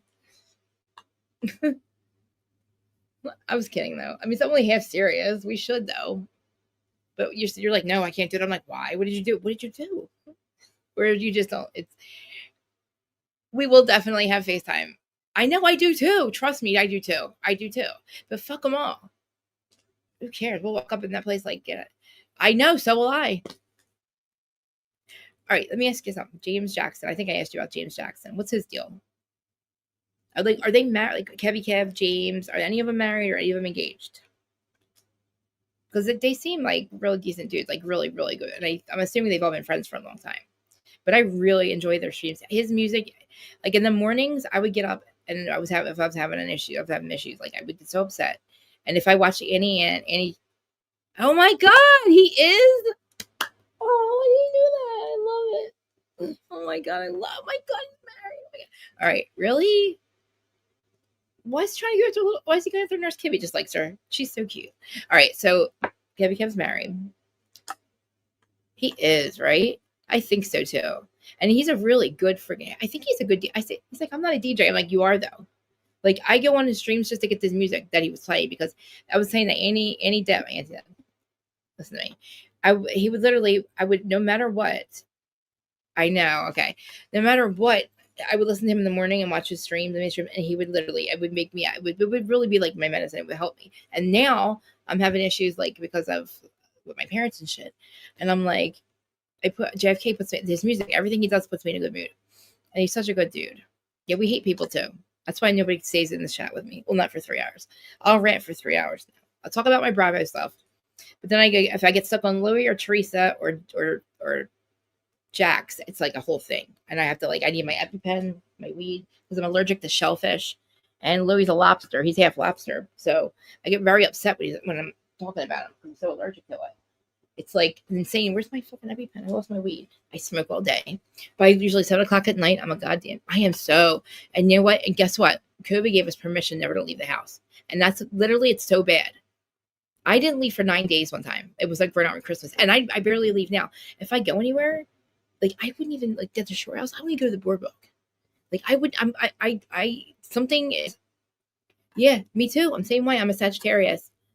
And I've cut out 6 people, like my wedding picture, there's 6 X's over all their heads because at one point in time, I've had to cut them out of my fucking goddamn life for very good reasons. And it's really fucked up, but once I get to that point, I don't look back. I hate these bitches. I still fucking despise them.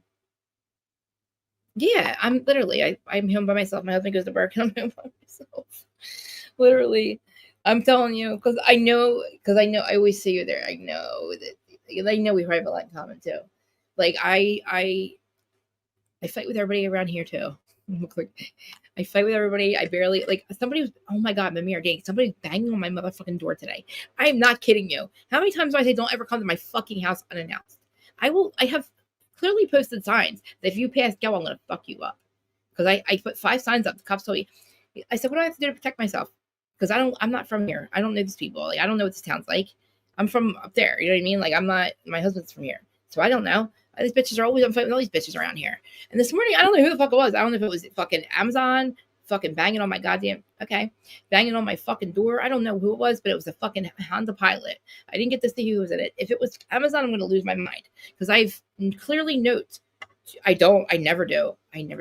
My house was raided when I was 16. Like, on Thanksgiving. So like I have a very traumatic thing. I don't like, and then I was in jail for a long time. Like I was in trouble. So I was always afraid of, I was always my parole. Like I would never answer for cops. I don't answer for my parole. I wouldn't answer for probation. So for a long time, even though nothing was going on bad, I was freak out and tell them, we still don't answer the door. And we just look at we'll sit there. This morning, I was behind my door and I said, who the fuck is at my house? I said, who the fuck's here? And I nobody says anything. I said, you're fucked up. I said, whoever it is, go fucking leave. I'm getting ready for my show. And then I was like, I don't know where he was. I was sleeping. And I'm like, who the fuck? And I looked out the window and I'm like, I don't know who the fuck that is. And I was like, if that's Amazon, you're out of your goddamn mind. I know. Listen, because exactly that's that. That and just like, I was always in trouble. So I was always, I don't know. Like, it's weird. And I don't like people coming to my house unannounced. I'm not a fucking, my house is not kid friendly. I have 8 cats, 7 cats, 5 cats, 5 cats in the house, 3 outside. It's not kid friendly. I got crystals everywhere. I've had my one nephew like lost 3 of them on me.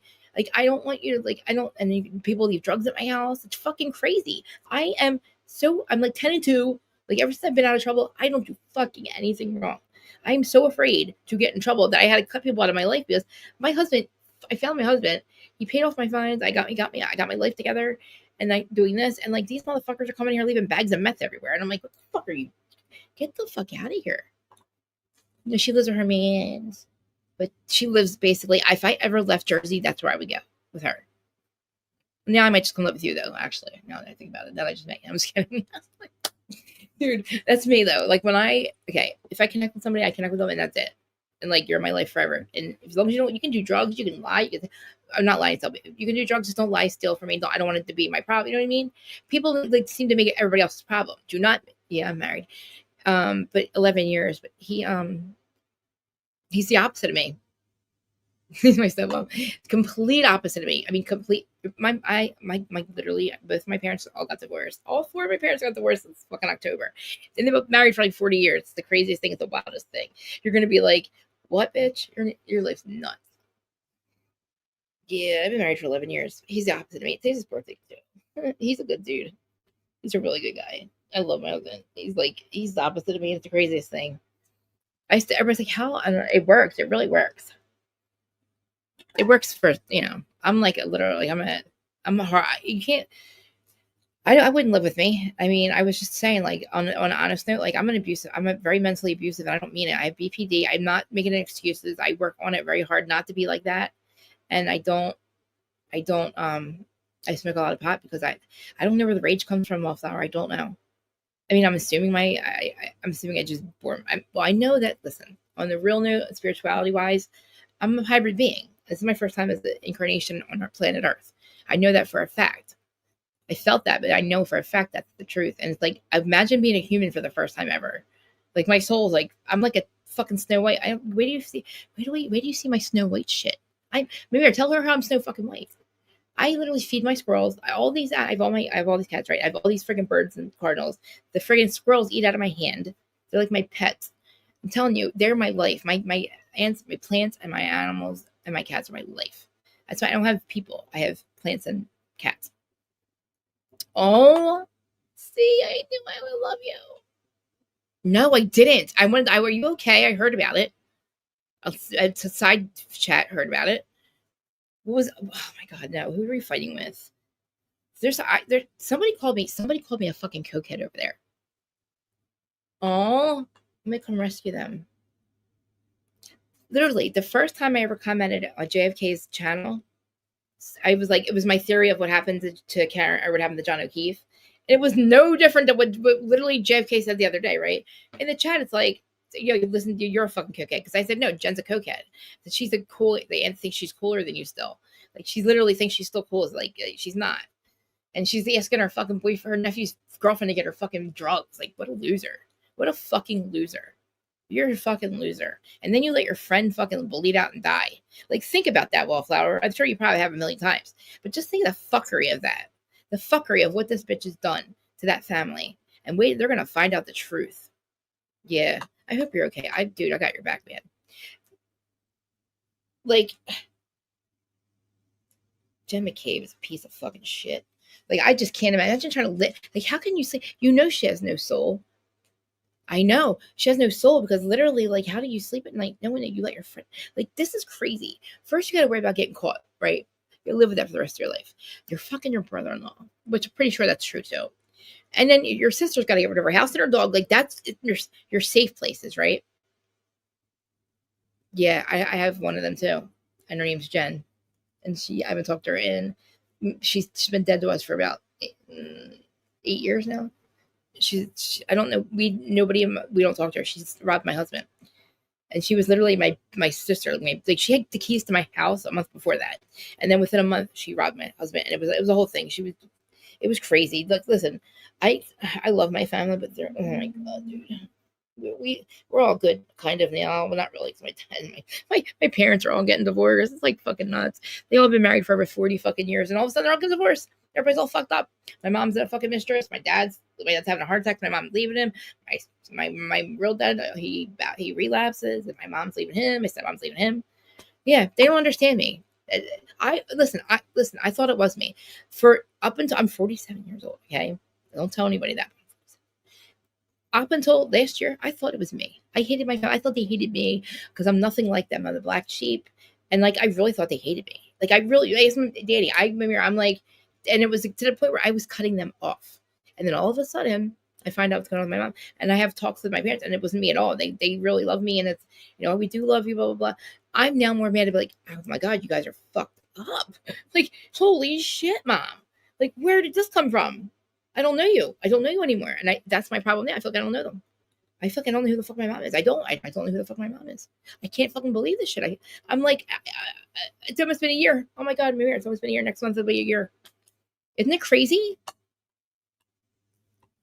Oh, I want you to go right here.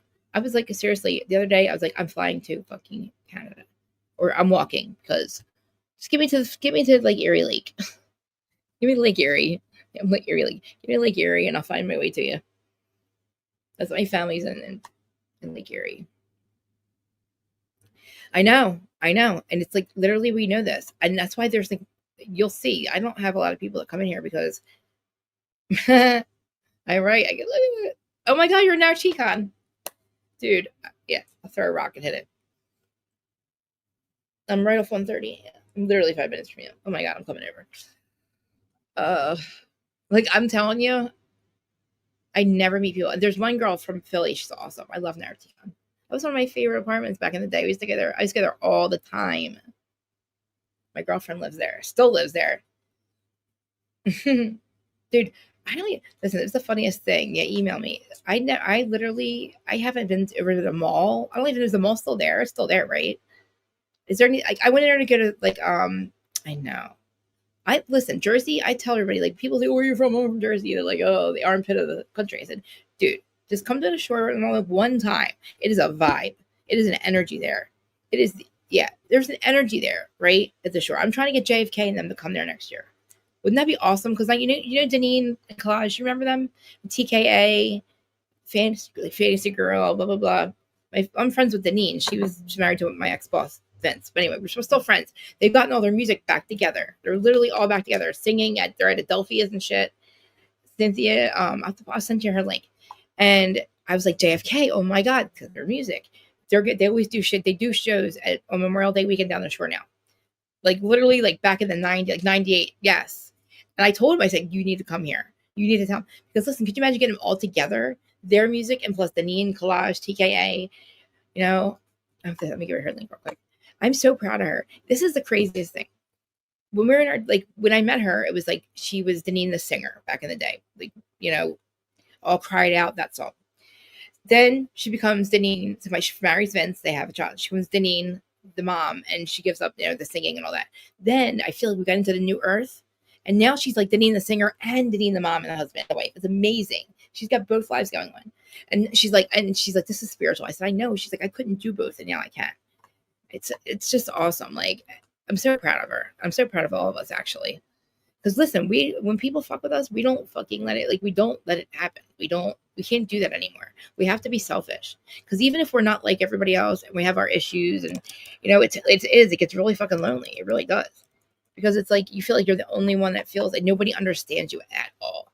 And you're like, yeah, I'm nothing like my family. Not a goddamn nothing like my family. Here's April. She was saying this. Nothing like my fucking family, which is fine. They're all fucked up too, though. But like, I'm, you know, they don't understand the way I am. I don't, you know, it's fine. But like, and it's hard to be around people that don't understand you. It's fucking lonely, man.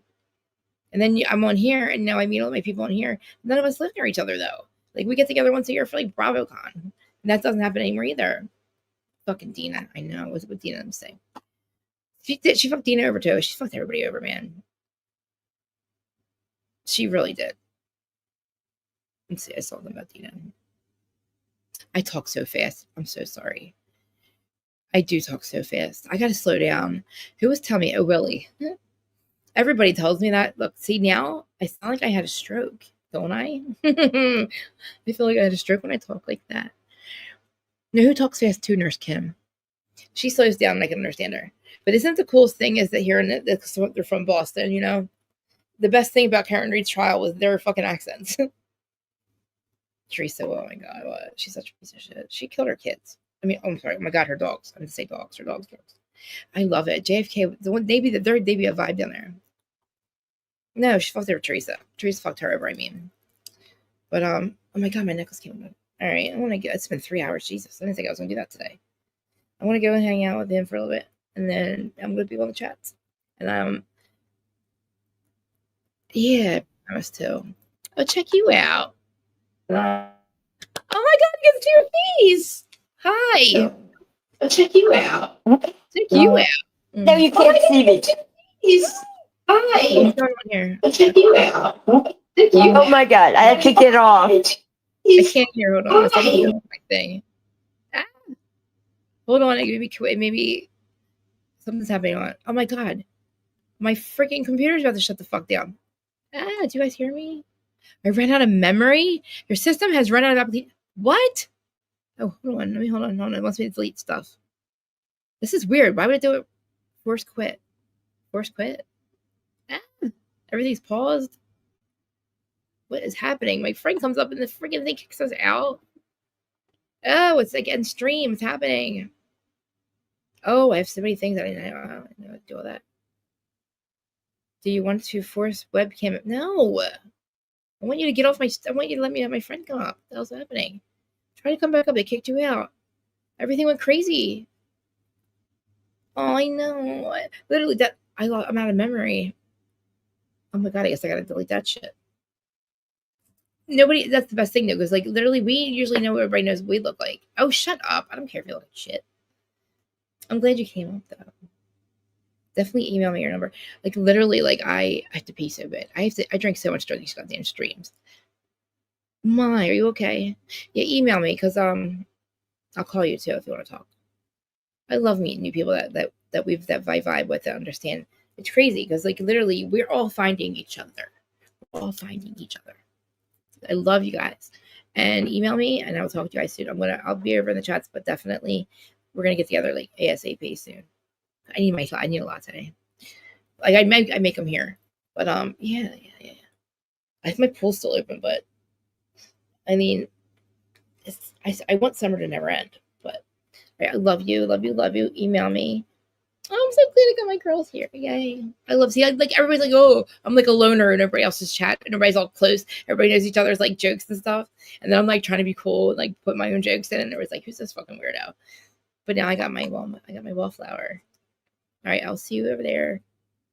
Email me. Bye. I love you. I never know how to hang up. Like, you hang up first. No, you hang up first. No, you hang up first. All right, love you. Bye.